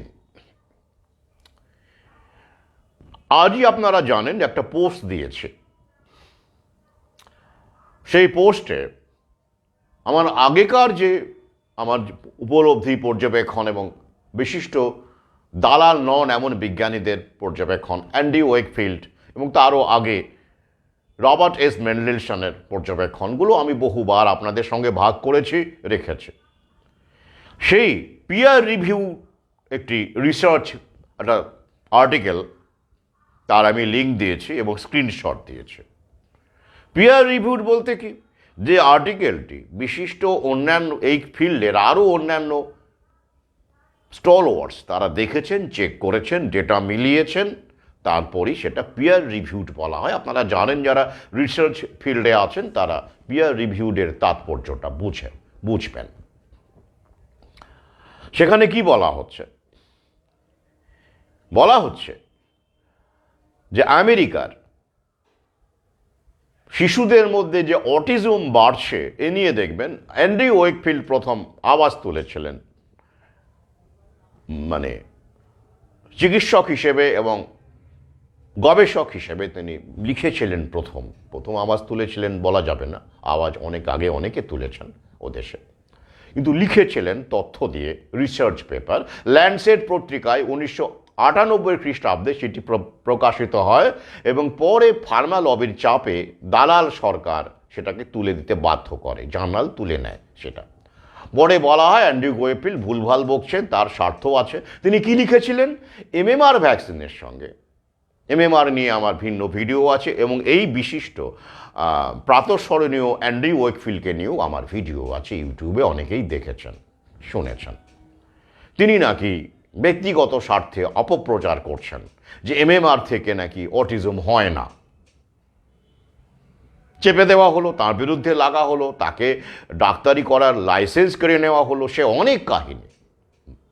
মাথা নত করেননি তিনি, কিন্তু এই বয়সেও তিনি করোনার আবহে লকডাউনের বিরুদ্ধে পথে নেমেছিলেন অ্যান্ডি ওয়েকফিল্ড।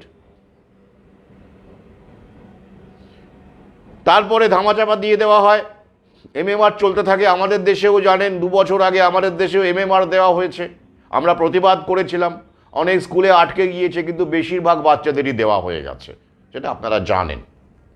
ওই যে আধুনিকতা, বাচ্চারা ভালো থাকবে, যত ভ্যাকসিন তত সুস্থতা, এমনটাই তো ওরা দালাল মিডিয়া, দালাল শিক্ষা ব্যবস্থা, দালাল শিক্ষকদের দিয়ে, না বোঝা শিক্ষক যারা প্রশ্ন করেন না, লাইফস্টাইলের পেছনে দৌড়ে যাওয়া শিক্ষক, তাদেরকে দিয়ে মগজ ধোলাই করে ফেলেছেন অভিভাবকদের এবং অনেক ক্ষেত্রে শিশুদেরও। 9-10-এর একটা কিশোর, তাকে বলুন সে ভ্যাকসিন মানে বুঝবে ভালো, দারুণ জিনিস, বলুন, প্রশ্ন করবে না সে, কারণ তাকে সেটাই বলা হয়েছে, বোঝানো হয়েছে। তো সেই পিয়ার রিভিউ স্টাডিতে আমি দিয়ে দিয়েছি লিঙ্ক, সেখানে বলা হচ্ছে 80% ক্ষেত্রেই এই ভ্যাকসিনকেই দায়ী পাওয়া যাচ্ছে, স্টাডি করে দেখা যাচ্ছে। 80%। শুধু তাই নয়, আমেরিকার শিশুদের মধ্যে যে লার্নিং ডিসেবিলিটিস দেখা যাচ্ছে, অর্থাৎ শিখতে পারছে না, মগজে রাখতে পারছে না, মনোযোগ দিতে পারছে না, সমস্যা হচ্ছে, যেটাকে বলা হয় শিক্ষা গ্রহণের সমস্যা, লার্নিং ডিসএবিলিটিস, তার জন্য 85% ক্ষেত্রে চাইল্ডহুড ভ্যাকসিনগুলোকে দায়ী করা হচ্ছে। অর্থাৎ শুধু এমএমআর নয়, অটিজমের ক্ষেত্রে এমএমআর, কিন্তু এই লার্নিং ডিসএবিলিটি সব কিছু মিলিত ফল। কারণ ওরা চায় মানুষ যত শিখবে, প্রশ্ন করবে, মস্তিষ্কে যত সজাগ থাকবে, তত তাদের বিপদ। তাই ছোটবেলা থেকেই শেষ করে দাও, হাইজ্যাক করে নাও শরীর এবং মনকে, যা গেলানো গেলা তো চাইবে, সেটাই শিশুরা গিলবে যখন সাবালক হবে। তাই প্যান্ডেমিক সফল হবে, মুনাফাবাজি সফল হবে, টোটাল কন্ট্রোল সফল হবে, ডিপপুলেশন প্রোগ্রাম সহজ হবে। হ্যাঁ, আর তাই 16 কোটির গল্প আসবে। হ্যাঁ, এই বিষয়ে আপনাদের একটু সচেতন করে দিই, এ নিয়ে আমি পরে একটি ভিন্ন ভিডিও করব। আপনারা আমাকে হয়তো অমানবিক, নৃশংস ভাবতে পারেন, কিন্তু আমার কিছু করার নেই। Truth is unpleasant, truth is unpleasant, often unpleasant to a large section of people, not all the people. কি এই যে দেখুন, এই ভৌ দেওয়ার ফলে যে অসংখ্য রোগ তৈরি হচ্ছে শিশু শরীরে, তার এমন এমন রোগ, নার্ভ থেকে শুরু করে মাসেলের থেকে শুরু করে, যা আগে কখনো হতোই না, পাওয়াই যেত না, এমন অবস্থা। সেগুলোর ক্ষেত্রে তারপর কি হচ্ছে, বা আমার ট্রিটমেন্ট করার ক্ষমতা নেই, ক্রাউড ফান্ডিংয়ে চলে যাচ্ছে। এবং এই মিলাপ জাতীয় যে সব ক্রাউড ফান্ডিং আছে, দেখবেন অ্যাপস আছে, সেখানে দেখবেন দেওয়া যায়, সেখানেও ভালো ইনকাম, তারাও নেয় পয়সা আর কি। এবং এইগুলো কারা বানাচ্ছে একটু খোঁজ নিয়ে দেখুন। অর্থাৎ আপনি এসব জায়গায় যখন ডোনেট করছেন মানবিকতার জায়গা থেকে, কারণটা আপনি জানছেন না, কেন এটা হচ্ছে, কেন 16 কোটি লাগে, কেন 1 কোটি লাগে, কেন 50 লক্ষ লাগে রে বাবা, আগে তো লাগতো না। আপনি প্রশ্ন করছেন না, আপনি উদার মনে দান করছেন এবং এই টাকাটা ফার্মা কোম্পানির কাছে চলে যাচ্ছে। হ্যাঁ, তারপরেও কি তারা সুস্থ হচ্ছে, বাঁচছে? না না, খোঁজ নিয়ে দেখবেন, যার কোটি লাগে, 16 কোটি লাগে, সে পরে সুস্থ হয়ে বাঁচতে পারে না, ওটা ইনকামে চলে গেল। আমারই পরিচিত একজন, যিনি আমার প্রথম দিকে আমার পাঠক ছিলেন, যখন এসব করোনা টরোনা আসেনি, তারপরে তিনি আমার শত্রু হয়ে গেলেন এবং পাবলিক পোস্টে এসে যা তা বলতেন, ব্যক্তিগত আক্রমণ করতেন।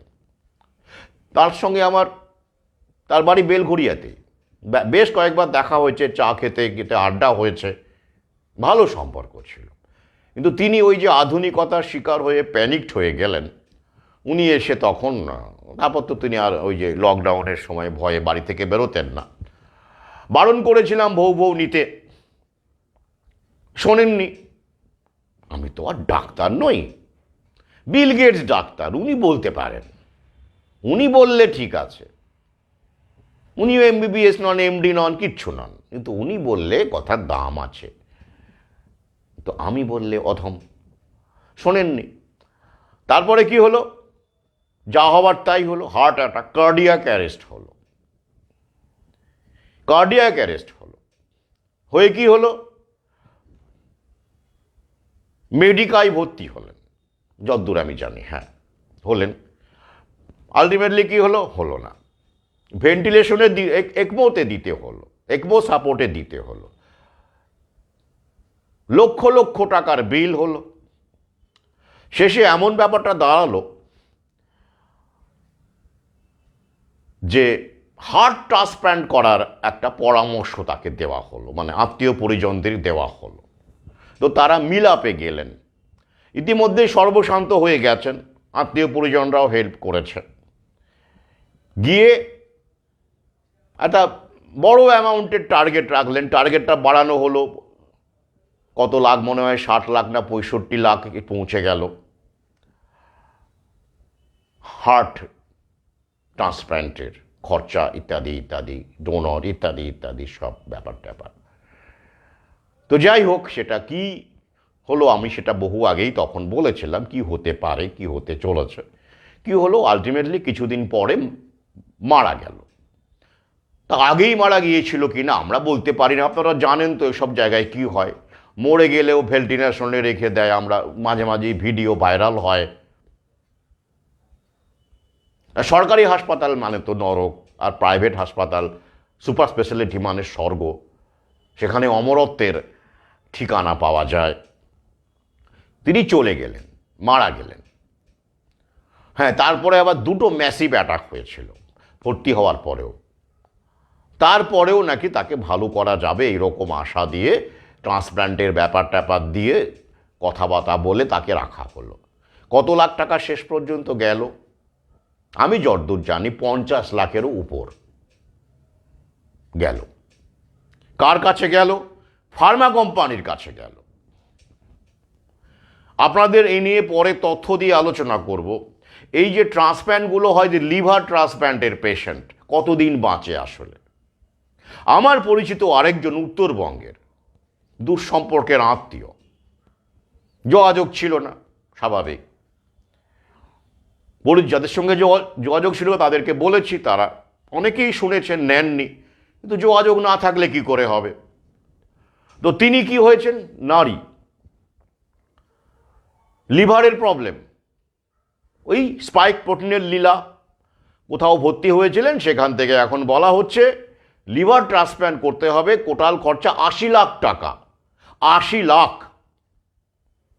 ডোনর নাকি পাওয়া গেছে, এরকম আর কি খবর। তো স্বাভাবিকভাবে তারাও এইভাবে বিভিন্ন লোকের কাছে হাত পেতে টাকা সংগ্রহ করছেন, ক্রাউড ফান্ডিং করছেন। কিন্তু কি হবে তারপরে? সুস্থ জীবনযাপনে ফিরতে পারবেন? লিভার ট্রান্সপ্ল্যান্ট পেশেন্ট কত পার্সেন্ট পেশেন্ট কতদিন বাঁচে, কিভাবে বাঁচে, সেগুলো আপনারা জানেন? এগুলো নিয়ে ভিডিও করব। সবসময় মনে রাখবেন, যখনই আপনার শরীরে আপনি অন্য কারোর কোনো অঙ্গ প্রতিস্থাপন করছেন, ট্রান্সপ্ল্যান্ট করছেন, শরীর প্রথমে কি করবে? সেটাকে রিজেক্ট করবে, নিতেই চাইবে না। তাহলে তখন কি করবে? মানে অটো ইমিউন প্রবলেম হয়ে যাবে আর কি, অ্যাটাক করবে শরীর তাকে। রিজেকশন, এই রিজেকশনের একটা পার্সেন্টেজ, উল্লেখযোগ্য রকম পার্সেন্টেজ আছে, তাই ট্রান্সপ্ল্যান্টের সময় মানুষ, অনেকে পেশেন্ট মারা যায়। তাহলে কি পদ্ধতি? শরীর যাতে করে রিজেক্ট না করতে পারে তার জন্য ড্রাগ ব্যবহার করা হয়, সাপ্রেশন ড্রাগ, সাপ্রেস করে রাখা, যাতে করে শরীরের এই যে একটা ন্যাচারাল এবিলিটি আছে, সে ফরেন বডি অ্যাকসেপ্ট করে না, রিয়্যাক্ট করে, সেটাকে সাপ্রেস করবার জন্য মারাত্মক মারাত্মক সব ড্রাগ ব্যবহার করা হয়, যার পার্শ্ব প্রতিক্রিয়া মারাত্মক। ওটা শুরু হলে মানুষ আর সুস্থ শরীরে মানে ওই মৃতদেহের মতো বেঁচে থাকতে হয় আর কি। এটা তথ্য। কারণ যতদিন আপনি বাঁচবেন ওই প্রতিস্থাপনের পরে, আপনাকে ওইটা খেয়ে ওই ওষুধগুলো চালিয়ে যেতে হবে, এই শরীরের এই বিষয়টাকে, অটোইমিউন ব্যাপারটাকে, রেসপন্সটাকে সাপ্রেস করবার জন্য। হ্যাঁ,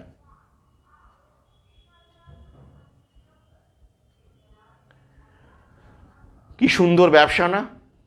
ভালোবাসার নাম করে, ভালো রাখার নাম করে ছোটবেলা থেকে গুঁজে দাও, তারপরে বিনিয়োগ। ওটা আসলে সরকার আবার কেনে, সেগুলো ওখানেও কেনে। তারপরে যা শুরু হলো, এবার বাবা মা বুঝে নিক আধুনিকতা, তারা জানতেই পারছেন না, কল্পনাই করতে পারেন না যে চাইল্ডহুড ভ্যাকসিনের ফলে এইসব হতে পারে। আর আমরা বললে, আপনি কি ডাক্তার? এখন অবশ্য এই প্রশ্নটা আর কেউ করেন না। তবে হ্যাঁ, মনে মনে হয়তো করেন। আপনারা আছেন, সহযোদ্ধা আছেন, কমেন্ট করেন, আপনাদের সংখ্যা বাড়ছে বলে হয়তো এখন আর মুখোমুখি ব্যক্তিগত আক্রমণ করতে বসতে সাহস পান না, অথবা উপলব্ধিটা বাড়ছে, যেটা স্বাগত। কি ভয়ঙ্কর একটা চক্রবহের দিন রাত্রি। ধর্ম, রাজনীতি, ড্রাগ, ভ্যাকসিন সব কিছু মিলিয়ে একটা চক্রবহের দিন রাত্রি, তার মধ্যে আমরা যাপন করছি, বিনা প্রশ্নে মেনে নিচ্ছি। এবারে আসছি, হ্যাঁ, এই যে ভ্যাকসিনের এই বিষয়ে আপনাদের আরও একবার জানাই। আমেরিকায় কিন্তু শিশু বিশেষজ্ঞ রবার্ট এস বেলডেনসন, যিনি বড় বড় পদে ছিলেন, আন্তর্জাতিক ইউরোপিয়ান ইউনিয়নেরও পদে ছিলেন, পরবর্তীতে পরে এসেছিলেন, ইউরোপের বিভিন্ন পদে ছিলেন, ইলিনয়েস বিশ্ববিদ্যালয়ে অধ্যাপক ছিলেন, যাকে নিয়ে অমৃত শপথ দ্বিতীয় খণ্ডে আমি বিস্তারিত লিখেছি। তিনি কিন্তু মডার্ন মেডিসিনের চিকিৎসক হয়েও অসাধারণ বইগুলো লিখে গেছেন। আমি আজকের পোস্টেই সেই বইগুলোর নাম লিখেছি। এই বইগুলো অধ্যয়ন করেই আমি দ্বিতীয় খণ্ডে তথ্যগুলো দিয়েছি। নিজে ডাক্তার হয়ে তিনি কিন্তু পরোয়া করেননি নিজের ক্ষেত্রের বিরুদ্ধে প্রতিবাদ করতে। তিনি কি বলেছিলেন?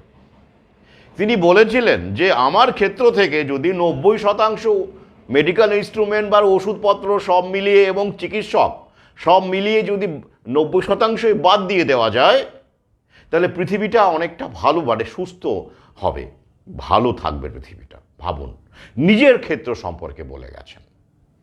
এবং নিজেকে তিনি বলেছেন মেডিকেল হেরেটিক। তিনি বলেছেন, হ্যাঁ, কথাটা করতে গিয়েছে হেরিজি থেকে এসেছে। হেরিজি মানে কি? যে পবিত্র বলে কোনো কিছুর বিরুদ্ধে অকপট সত্য কথা বলে দেয়। যেমন ধরুন, চার্চ আপনি পবিত্র, অনেকটা ব্লাসফেমি টাইপের আর কি, পবিত্র। এবার আপনি চার্চের বিরুদ্ধে কোনো সত্য কথা বলে দিলেন যে আপনি জানেন, তাহলে আপনি কি হয়ে গেলেন? হেরেটিক হয়ে গেলেন। মানে পবিত্র বলে গণ্য করা কোনো বিষয়ের উপরে অকপট স্পষ্টবাদী সত্য যখন আপনি বলছেন, তখনই আপনি হেরেটিক। তাই তিনি নিজেকে বলতেন মেডিকেল হেরেটিক। তার একটি বই আছে, confessions of a medical heretic. অসাধারণ বই। কিভাবে বলে গেছেন নিজের পেশার থেকেও। এবং তিনি নিজে ডাক্তার হয়ে তার অভিভাবকদের, নারীদেরকে বলতেন নেবেন না, দেবেন না বাচ্চাদের। বিং এ চাইল্ড স্পেশালিস্ট, ভাবতে পারেন? তিনি সেই যুগে 1970-এর শেষের দিকে, 80-র প্রথম দিকে এই বইগুলো লিখেছেন। সেখানে একটি বই আছে, how to raise your child in spite of a doctor. ভাবতে পারেন, ডাক্তার ছাড়া আপনি কি করে শিশুকে পালন করবেন? ডাক্তারের দরকার নেই। তা নিজে ডাক্তার হয়ে তিনি বইটা লিখছেন কেন? তাকে প্রণাম করি, তাকে প্রণাম করি। তিনি নিজে চিকিৎসক হয়ে লিখছেন, চিকিৎসক ছাড়া কি করে আপনার সন্তানকে মানুষ লালন পালন করবেন? আমার দরকার নেই, নিজে শিখে নিন। বই। তাহলে এরা তো মডার্ন মেডিসিনের চিকিৎসকই ছিলেন, যাকে আমরা অ্যালোপ্যাথি বলি। এদের কথা আমাদের জানানো হয় না কেন? উইলিয়াম মসলারের কথা কেন আমাদের জানানো হয় না? গ্রিগরি রাসপুটিনে উইলিয়াম মসলার এসেছেন প্রসঙ্গক্রমে, তথ্য সহকারে। তিনি কি বলেছেন, কিভাবে বলেছেন, কোন ক্ষেত্রে বলেছেন। এই কানাডিয়ান চিকিৎসক গ্রিগরি রাসপুটিনের সমসাময়িক। তো মুগ্ধ হই আমি এদের। এরা আমার অনুপ্রেরণা, এরা আমার অনুপ্রেরণা। তাই মডার্ন মেডিসিনের এই অপকীর্তিগুলো, ফার্মা লবির হাইজ্যাক হয়ে যাওয়া, যার আদি পিতা হিপোক্রেটিস, এগুলোকে ফাঁস করতে গেলে হোমিওপ্যাথি, আয়ুর্বেদের দরকার পড়ে না। সেটা তো আছেই, তারা তো আছেনই। কিন্তু তাঁদের কথা উল্লেখ করে যদি আমি ব্যবহার করি, লিঙ্ক দিই বা তথ্য দিই, অনেকেই মনে করবেন ও হোমিওপ্যাথির চিকিৎসক, আয়ুর্বেদিক চিকিৎসক, তাই বলে তো ফার্মা ইনকাম পাতি, রোজগার পাতি কম বা জেলাসি, এই কারণে এমবিবিএস, এমডি যারা বা মডার্ন মেডিসিনের চিকিৎসকের বিরুদ্ধে বিষ ওগড়াচ্ছেন, এরকম বলে দেবেন। তাই আমি কখনো ব্যবহার করি না, একটাও দেখাতে পারবেন না। আমি সবসময় যে দেবতা যে ফুলে তুষ্ট, তাকে সেই ফুলই সরবরাহ করে থাকি। যা লিঙ্ক দেবেন, এই যে আজকেও যেটা দিয়েছি, সব মডার্ন মেডিসিনের লিঙ্ক, অ্যালোপ্যাথি রিসার্চ। আসুন এবার প্রসঙ্গে চলে আসি। ভ্যাকসিনের আরেক বিপদ। কি বিপদ?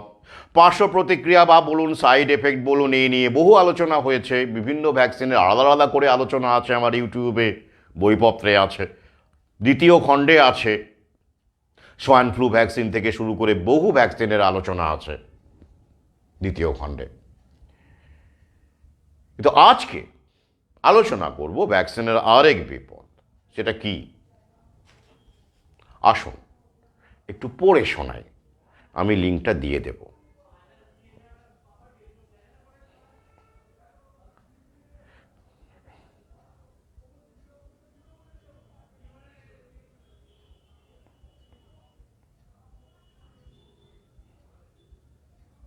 পড়ে শোনানোটা ভালো।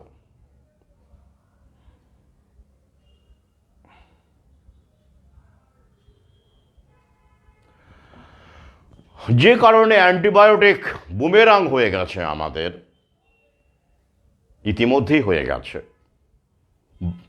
বহু অসুখ আগে অ্যান্টিবায়োটিকে সারত, যেমন টিউবারকুলোসিস, যক্ষা, সেটা এখন মাল্টি ড্রাগ রেজিস্ট্যান্ট হয়ে গেছে, এমডিআর হয়ে গেছে। যে অ্যান্টিবায়োটিককে একসময় আশীর্বাদ বলে আলেকজান্ডার ফ্লেমিংকে বলা হয়েছিল, ইনিশিয়ালি অবশ্যই কিছু মানুষের পরিত্রাতা হলেও প্রকৃতি তো ফিরিয়ে দেয়, হিসেবটা মিলিয়ে দেয়। হ্যাঁ, হিসেবটা মিলিয়ে দেবে।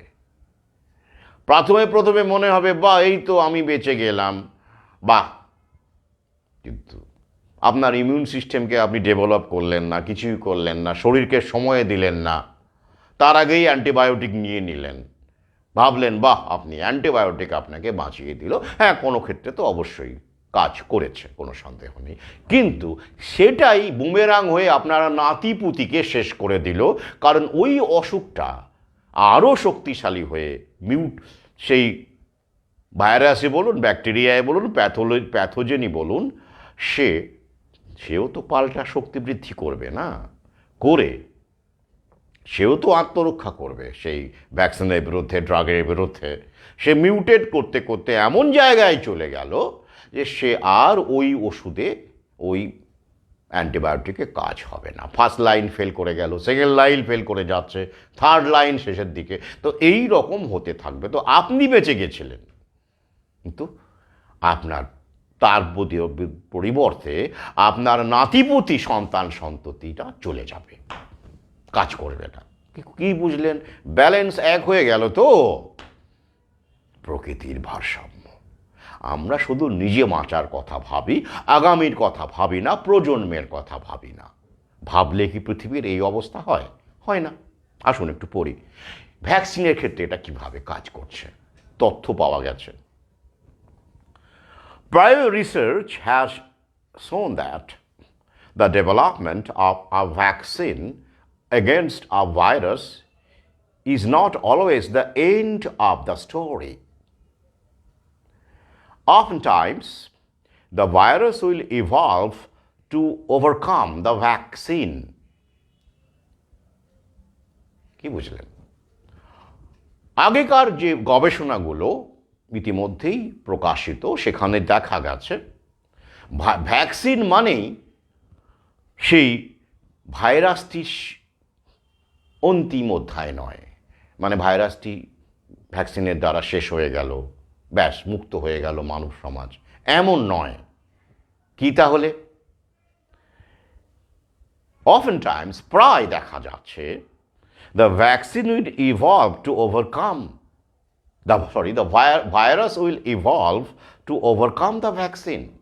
সেই ভ্যাকসিনকে পরাজিত করবার জন্য ভাইরাসটি নিজেকে বদলাচ্ছে, ইভলভ করছে, যার নাউন ইভলিউশন, যেটাকে বিভিন্ন নামে যে বলা হয় মিউটেট করছে, আরও শক্তিশালী হচ্ছে। এই যে ব্যাপারগুলো বলা হয় আর কি, তার পেছনে এটাই কারণ। এটা সাধারণ জিনিস, কিছুই না, শরীর এমনিই মোকাবিলা করতে পারে, এমনিই মোকাবিলা করতে পারে। সাধারণ ইমিউন সিস্টেমের ফ্লু জাতীয় রোগ কিছুই না, সেইটাকে ভ্যাকসিন ব্যবহার করে সেই ভাইরাসটাকে মিউটেট করে আরও শক্তিশালী করে বিপদ বাড়ানোর খেলা, পরিকল্পিত খেলা চলছে আবহমান কাল থেকে। সেইটাই এখানে উঠে এসেছে। এবং এটা বার্ড ফ্লুর ওপরে, এটা রিসার্চটা, এটা শুরু হচ্ছে এইভাবে শুরু হচ্ছে, এটা এইভাবে শুরু হচ্ছে।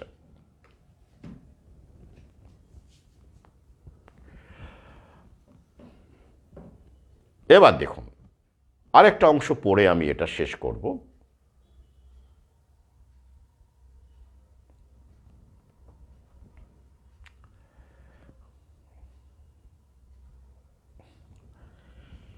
আগে একটু বলে দিই, এরা বিভিন্ন পাখির শরীর থেকে 1996 সাল থেকে 2023-24 পর্যন্ত ডেটা সংগ্রহ করেছে।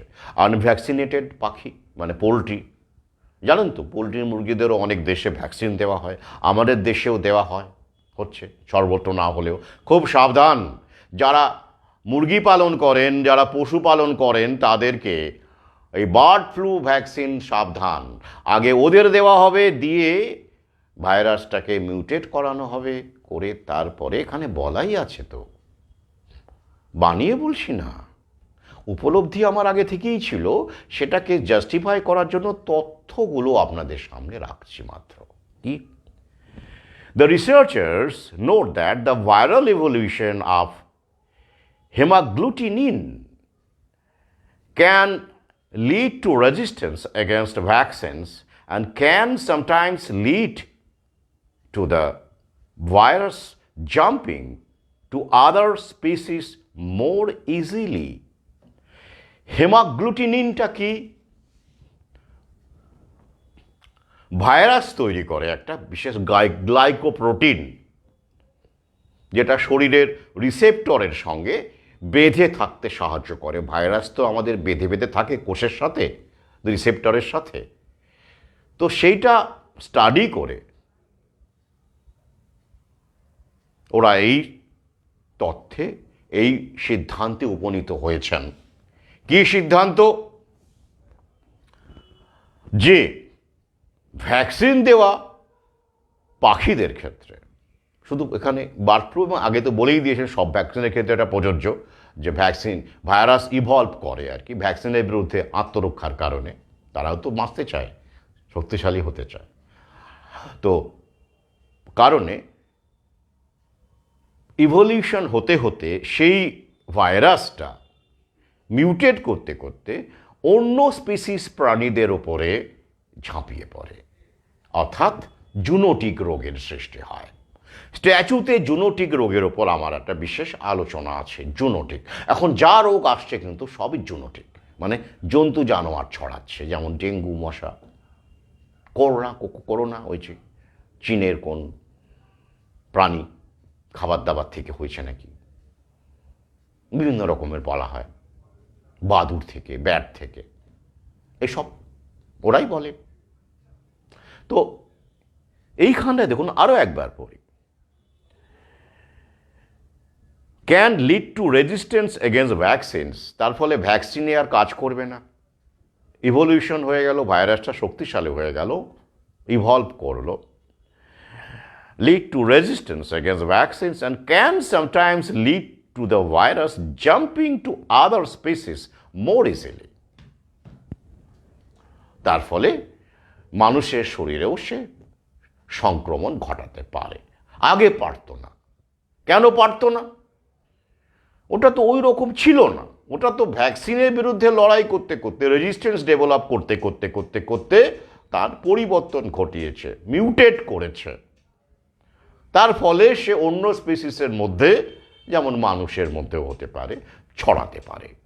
তাহলে কি হচ্ছে দেখুন, ওরা মানবতার নাম করে, উন্নতির নাম করে, স্বাস্থ্য ব্যবস্থার উন্নতির নাম করে কি কৌশলে চাহিদা তৈরি করছে। সভ্যতার, তথাকথিত আধুনিক সভ্যতার প্রাণভোমরা হলো চাহিদা, ডিম্যান্ড তৈরি করা। ডিম্যান্ড না হলে পুঁজিবাদের বিস্তার হয় না, জায়নিস পুঁজিবাদের নাভিশ্বাস উঠে যায়। তাই ডিম্যান্ড তৈরি করতে হবে। কিসের ডিম্যান্ড? চিকিৎসার ডিম্যান্ড, স্বাস্থ্য পরিষেবার ডিম্যান্ড, ভ্যাকসিনের ডিম্যান্ড, ড্রাগের ডিম্যান্ড তৈরি করতে হবে। প্রয়োজন না থাকলেও তৈরি করতে গেলে কি করতে হবে?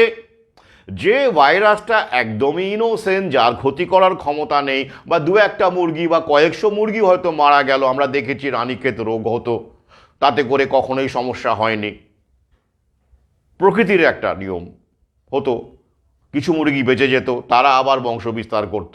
এভাবেই মুরগি পালন, হাঁস পালন হয়ে এসেছে আমাদের দেশে তথা সমগ্র বিশ্বে, তাতে সমস্যা কিছু ঘটেনি।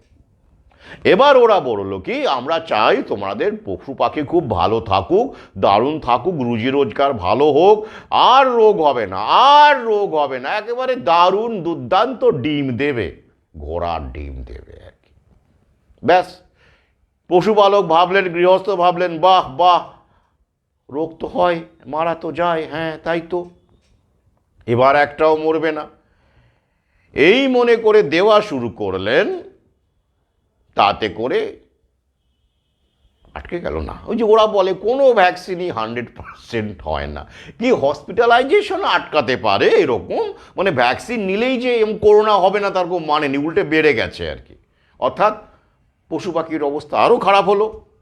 পাশাপাশি কি হলো, এই যে ভাইরাসটাকে ওরা, যেটা এই তথ্য বলছে, ওরা রেজিস্ট্যান্স ডেভেলপ করে মিউটেট করে, যাতে করে সব মানুষের না হলেও কিছু মানুষের হবে, সেটাকে বাড়িয়ে ফেনিয়ে রিসার্চ পেপার দিয়ে, পেড মিডিয়াকে দিয়ে ফান্ডিং করে, ফান্ডেড জার্নালকে প্রকাশ করবে, করে প্যানিকবাজি করে আবার সেটার ভ্যাকসিন বের করবে, বার্ড ফ্লু ভ্যাকসিন। কায়দাটা কি? এটা কি এতই শক্তিশালী হয়ে গেছে? না না, একদম হয়নি। এটা একটা রিসার্চ, মানে আগামীতে হতে পারে সেই ব্যাপারটা এখানে বলেছে। তবে হ্যাঁ, অনেক ভ্যাকসিনের ক্ষেত্রে তো হয়েইছে, এটা আমরা জানি, এবং অ্যান্টিবায়োটিকের ক্ষেত্রে তো হাতে গরম প্রমাণ। অর্থাৎ যাদের ইমিউন সিস্টেম অত্যন্ত দুর্বল হয়ে গেছে, দেখবেন কোমরবিডিটি বলে, অনেক অসুখ বিসুখ আগে থেকেই আছে, তারা এমনিতেই চলে যাবেন, এবং তাদের ক্ষেত্রে এই যে মিউটেড হওয়া ভাইরাসগুলো, যেমন বার্ড ফ্লু, শরীরে পাওয়া যাচ্ছে, এবং সেটাকে ওরা হাইলাইট করে অন্য ব্যাপারগুলো চেপে দিচ্ছে, যে হ্যাঁ বার্ড ফ্লুর কারণেই মারা গেছে, আসলে তার ইমিউন সিস্টেম চলে গিয়েছিল, অসংখ্য রোগ ছিল তার, সেটাকে চেপে দেওয়া হচ্ছে। আর ছোট্ট করে কোমরবিডিটি লিখে দিলে লোকে কি বুঝবে ভাই? ওটার মানেটা লোকে সার্চই করবে না, বাংলাতেও বানান করে লেখা হচ্ছে, হ্যাঁ কোমরবিডিটি ছিল। আরে কোমরবিডিটি মানেটা কি ভাই? কৌশলটা বোঝুন, সতর্ক থাকুন। কোমরবিডিটি কি? সহ, মানে মরবিডিটি মরবিড থেকে এসেছে, মরবিড মানে মৃত্যুর, মানে মৃতই বলতে পারেন, মরবিড মৃতদেহের মতো এরকমভাবেও ব্যবহার করা হয়, দৃষ্টিভঙ্গির ক্ষেত্রেও ব্যবহার করা হয় মরবিড আউটলুক। তো সেখান থেকে মরবিডিটি, মানে কি সঙ্গে, মানে কি বার্ড ফ্লুটার সঙ্গে এই সব কারণেও তার মৃত্যু হতে পারে। তো সেটাকে সুন্দর টার্ম দিয়ে গোপন করে বার্ড ফ্লুটাকে হাইলাইট করে কোমরবিডিটিটাকে ছোট্ট করে চালিয়ে দাও। করোনার সময় এটা হয়েছে ব্যাপক, অন্যগুলোকে চেপে দিয়ে ওটাকে সামনে আনা। কিন্তু প্রশ্ন হচ্ছে এটাই, যে রিসার্চাররা যে প্রশ্নটা তুলেছেন, এই যে বিপদটা আছে, যেটা আমরা অ্যান্টিবায়োটিকের ক্ষেত্রে দেখতে পেয়েছি, করোনার ক্ষেত্রে কি সেটা হতে পারে না? তো প্রথমেই বলেছে যে ভ্যাকসিন থেকে হতে পারে। অর্থাৎ ওদের তথ্য, ওদের স্টাডি বলছে 99% মানুষ ঘরে বসে সুস্থ হয়ে গিয়েছিল, আর বাকি যারা হসপিটালে ভর্তি হয়েছে আপনারা জানেন তাদের কোমরবিডিটি ছিল, বা অনেকে প্যানিকে ভর্তি হয়ে ট্রিটমেন্ট প্রোটোকল হাইড্রক্সিক্লোরোকুইন থেকে শুরু করে রেমডেসিভির থেকে শুরু করে এইসব দিয়ে গুঁজে দিয়ে মেরে ফেলা হয়েছে, পরিষ্কার কথা, অনেক ডাক্তারই বলেছেন। কিন্তু এই যে একটা সাধারণ ফ্লু, করোনা, যেটা আগেও একটা ছিল, অনেক আগেকার, ওটা নতুন কিছু নয়, ওরা নাম দিয়েছে নভেল। তো সেইটা যে ভ্যাকসিন গুঁজে দেওয়া হলো, এতে করে কি যে একটা সাধারণ ফ্লু, যেটা আমাদের, আমরা কেউ ভ্যাকসিন নিইনি, সবাই ভালো আছি, সর্দি কাশি কি হয়নি সেই সময়? অনেকেরই হয়েছে। তো সেইটাকে কি ইভলভ করার প্রস্তুতি নেওয়া হলো, কার্যক্ষেত্র তৈরি করা হলো ফার্মা কোম্পানির জন্য, যাতে করে যারা নিয়েছে তাদের শরীরে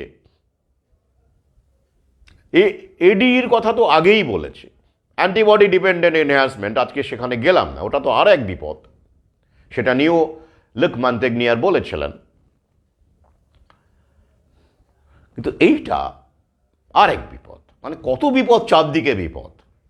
ন্যাচারাল ইমিউনিটিকে বাদ দিয়ে, সাধারণ সুস্থ ইমিউন সিস্টেমকে বাদ দিয়ে, তাকে পুরো ভোগে পাঠিয়ে দিয়ে মানুষকে বিশ্বাস করানো হয়েছে যে ভ্যাকসিন দিলে রোগ আপনি সুস্থ থাকেন, ড্রাগ আপনাকে ভালো করে। আসলে তা নয়, ইমিউন সিস্টেম আপনাকে ভালো রাখে। আপনার ইমিউন সিস্টেম ফেল করে গেলে, কাজ না করলে, পৃথিবীর কোনো ড্রাগ, কোনো ভ্যাকসিন আপনাকে বাঁচাতে পারবে না। সেটা ওরা চেপে যায়। তো এইভাবে যে যে রিসার্চটা এলো, সেইভাবে যদি SARS-CoV-2 যে ভাইরাসটির কথা ওরা বলছে, ওদের কথা অনুসারে এবং এই রিসার্চকে রিলেট করে যদি আমি বলি, প্রশ্ন কুলি, যে এই ক্ষেত্রে এটাও যদি হয়, সেটাকে কি আপনি উড়িয়ে দিতে পারেন? অর্থাৎ একটা সাধারণ ভাইরাস যার কিছুই নেই, একটা টিকটিকি, একে ডাইনোসর বানিয়েছিলেন আপনারা ভয় দেখিয়ে, প্যানিক দিয়ে। এইবার সেটা যদি সত্যিকারের কিছু ডাইনোসর না হলেও কাছাকাছি হয়ে যায় ইভলভ করে, তার জন্য ভ্যাকসিনকে কি দায়ী করা যাবে না? হ্যাঁ, এটাই হলো প্রশ্ন। আমি রাখলাম, আপনারা উত্তর দেবেন, ভাববেন, ভাবনার রসদ হিসেবে রাখলাম। শেষ কথা বললাম না, আমি বলি না, আপনাদের ভাবাতে চাই। যারা করুণামৃত নিয়েছেন তারা প্রাকৃতিক পন্থায় যারা ফিরেছেন তারা ভালো আছেন, আমার সহযোদ্ধারা। এই নিয়ে আমার ইউটিউবে ভিডিও আছে। কিন্তু অনেকেরই যারা অপরিচিত, যেগুলো ফেসবুকে দেখতে পাচ্ছি, নিউমোনিয়া মারাত্মকভাবে বেড়ে যাচ্ছে। স্বাভাবিক নিউমোনিয়ার ভ্যাকসিনও নিয়ে এসেছে ওরা, সিঙ্গলস নিউমোনিয়া, মানে যা যা চাহিদা তৈরি করছে ওরা, ডিম্যান্ড তৈরি হয়ে গেছে। ফ্লু, আগে সর্দি কাশি এমনিতেই সেরে যেত, থাকতো না। 7 দিন, ওই যে ওষুধ খেলে 7 দিন, না খেলে 1 সপ্তাহ, জানেন আপনারা, বলা হয় প্রবাদ, সেটা আর সারতে চাইছে না। এটা ওরা জানে, মানে ওরা ডিম্যান্ড তৈরি করে নিয়েছে, যাতে করে ওরা ভ্যাকসিনের সাপ্লাইটা দিতে পারে এবং মুনাফা লুটতে পারে। এইভাবেই সভ্যতা, কৃত্রিম সভ্যতা যেটা আমরা তৈরি করেছি, তার প্রাণবায়ু হয়েছে চাহিদা যোগান, যে চক্র, এটাকে আমি ভিসিয়াস সাইকেলই বলবো, যেখানে পৌঁছে গেছে। আদিতে তো এমন ছিল না। তাই সতর্ক থাকুন। আমি বলছি বলে নয়, আপনারা ভাবুন, নিজেরা প্রশ্ন করুন। অ্যান্টিবায়োটিকের যে ফেল করছে এবং মারাত্মকভাবে বেড়ে গেছে রোগ, আর কাজ করছে না। উদাহরণ হিসেবে MDR TB, আরও অনেক অসুখ আছে, কাজ করছে না। ভ্যাকসিনের ক্ষেত্রেও একই বিপদ কিন্তু আগামীতে আপনারা দেখতে পাবেন। শুরু হয়ে গেছে প্রক্রিয়া। যা শুরু আছে তার তো শেষ আছে, আমরা জানি। ভ্যাকসিনের শুরু যখন আছে তো শেষ হবেই একদিন।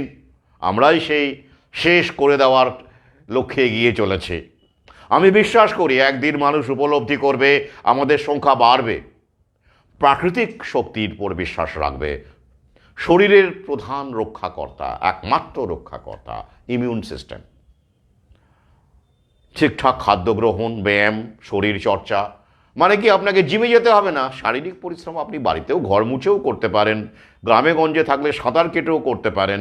শারীরিক পরিশ্রম করুন। আমি আবার বলছি, হ্যাঁ, যারা 2-3 ডোজ নিয়েছেন তারা জিমে যাওয়ার আগে 100 বার ভাববেন, কার্ডিও বড় চাপ ফেলার আগে ভাববেন।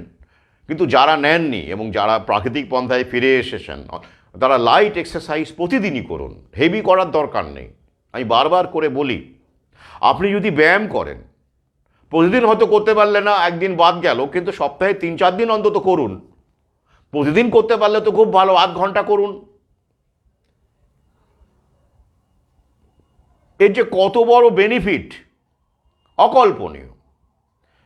আপনি 1 ঘন্টা ব্যায়াম করলে শরীর চর্চা করলে সেটা আপনি ঘর মুছে, তবে হ্যাঁ ওইভাবে ঘর মুছে নয়, কী সব দড়ি ডান্ডা বেরিয়েছে, না না, বসে সাবেকি পদ্ধতিতে ন্যাতা বালতি দিয়ে, ছোট ঘর হলে লাভ নেই, 2-3 বার মুছুন, তবেই তো ব্যায়াম হবে। ক্যান্সারের সম্ভাবনা 30% কমিয়ে দেয়, আপ টু 30%। আরও অন্যান্য অনেক বেনিফিট আছে। আমি বারবার করে বলি, মানুষের শরীর কিন্তু পরিশ্রমের জন্য নির্মিত, বসে থাকার জন্য নয়। আপনি যত বসে থাকবেন, সেডেন্টারি লাইফস্টাইলে যাবেন, তত আপনি অসুস্থ। তার সঙ্গে তো আবার ফার্মা কোম্পানি প্রেশার সুগার ধরিয়ে দিয়েছে ওরা, এমন একটা স্ট্যান্ডার্ড ওরা বানিয়ে দিয়েছেন। আমার ভিন্ন ভিডিও রয়েছে যেটাতে আপনার ওষুধ খাওয়ার দরকারই নেই, শরীর নিজেই আপনার প্রেশার নর্মাল করে দিত খাদ্য গ্রহণের মাধ্যমে। সুগারের ক্ষেত্রেও তাই।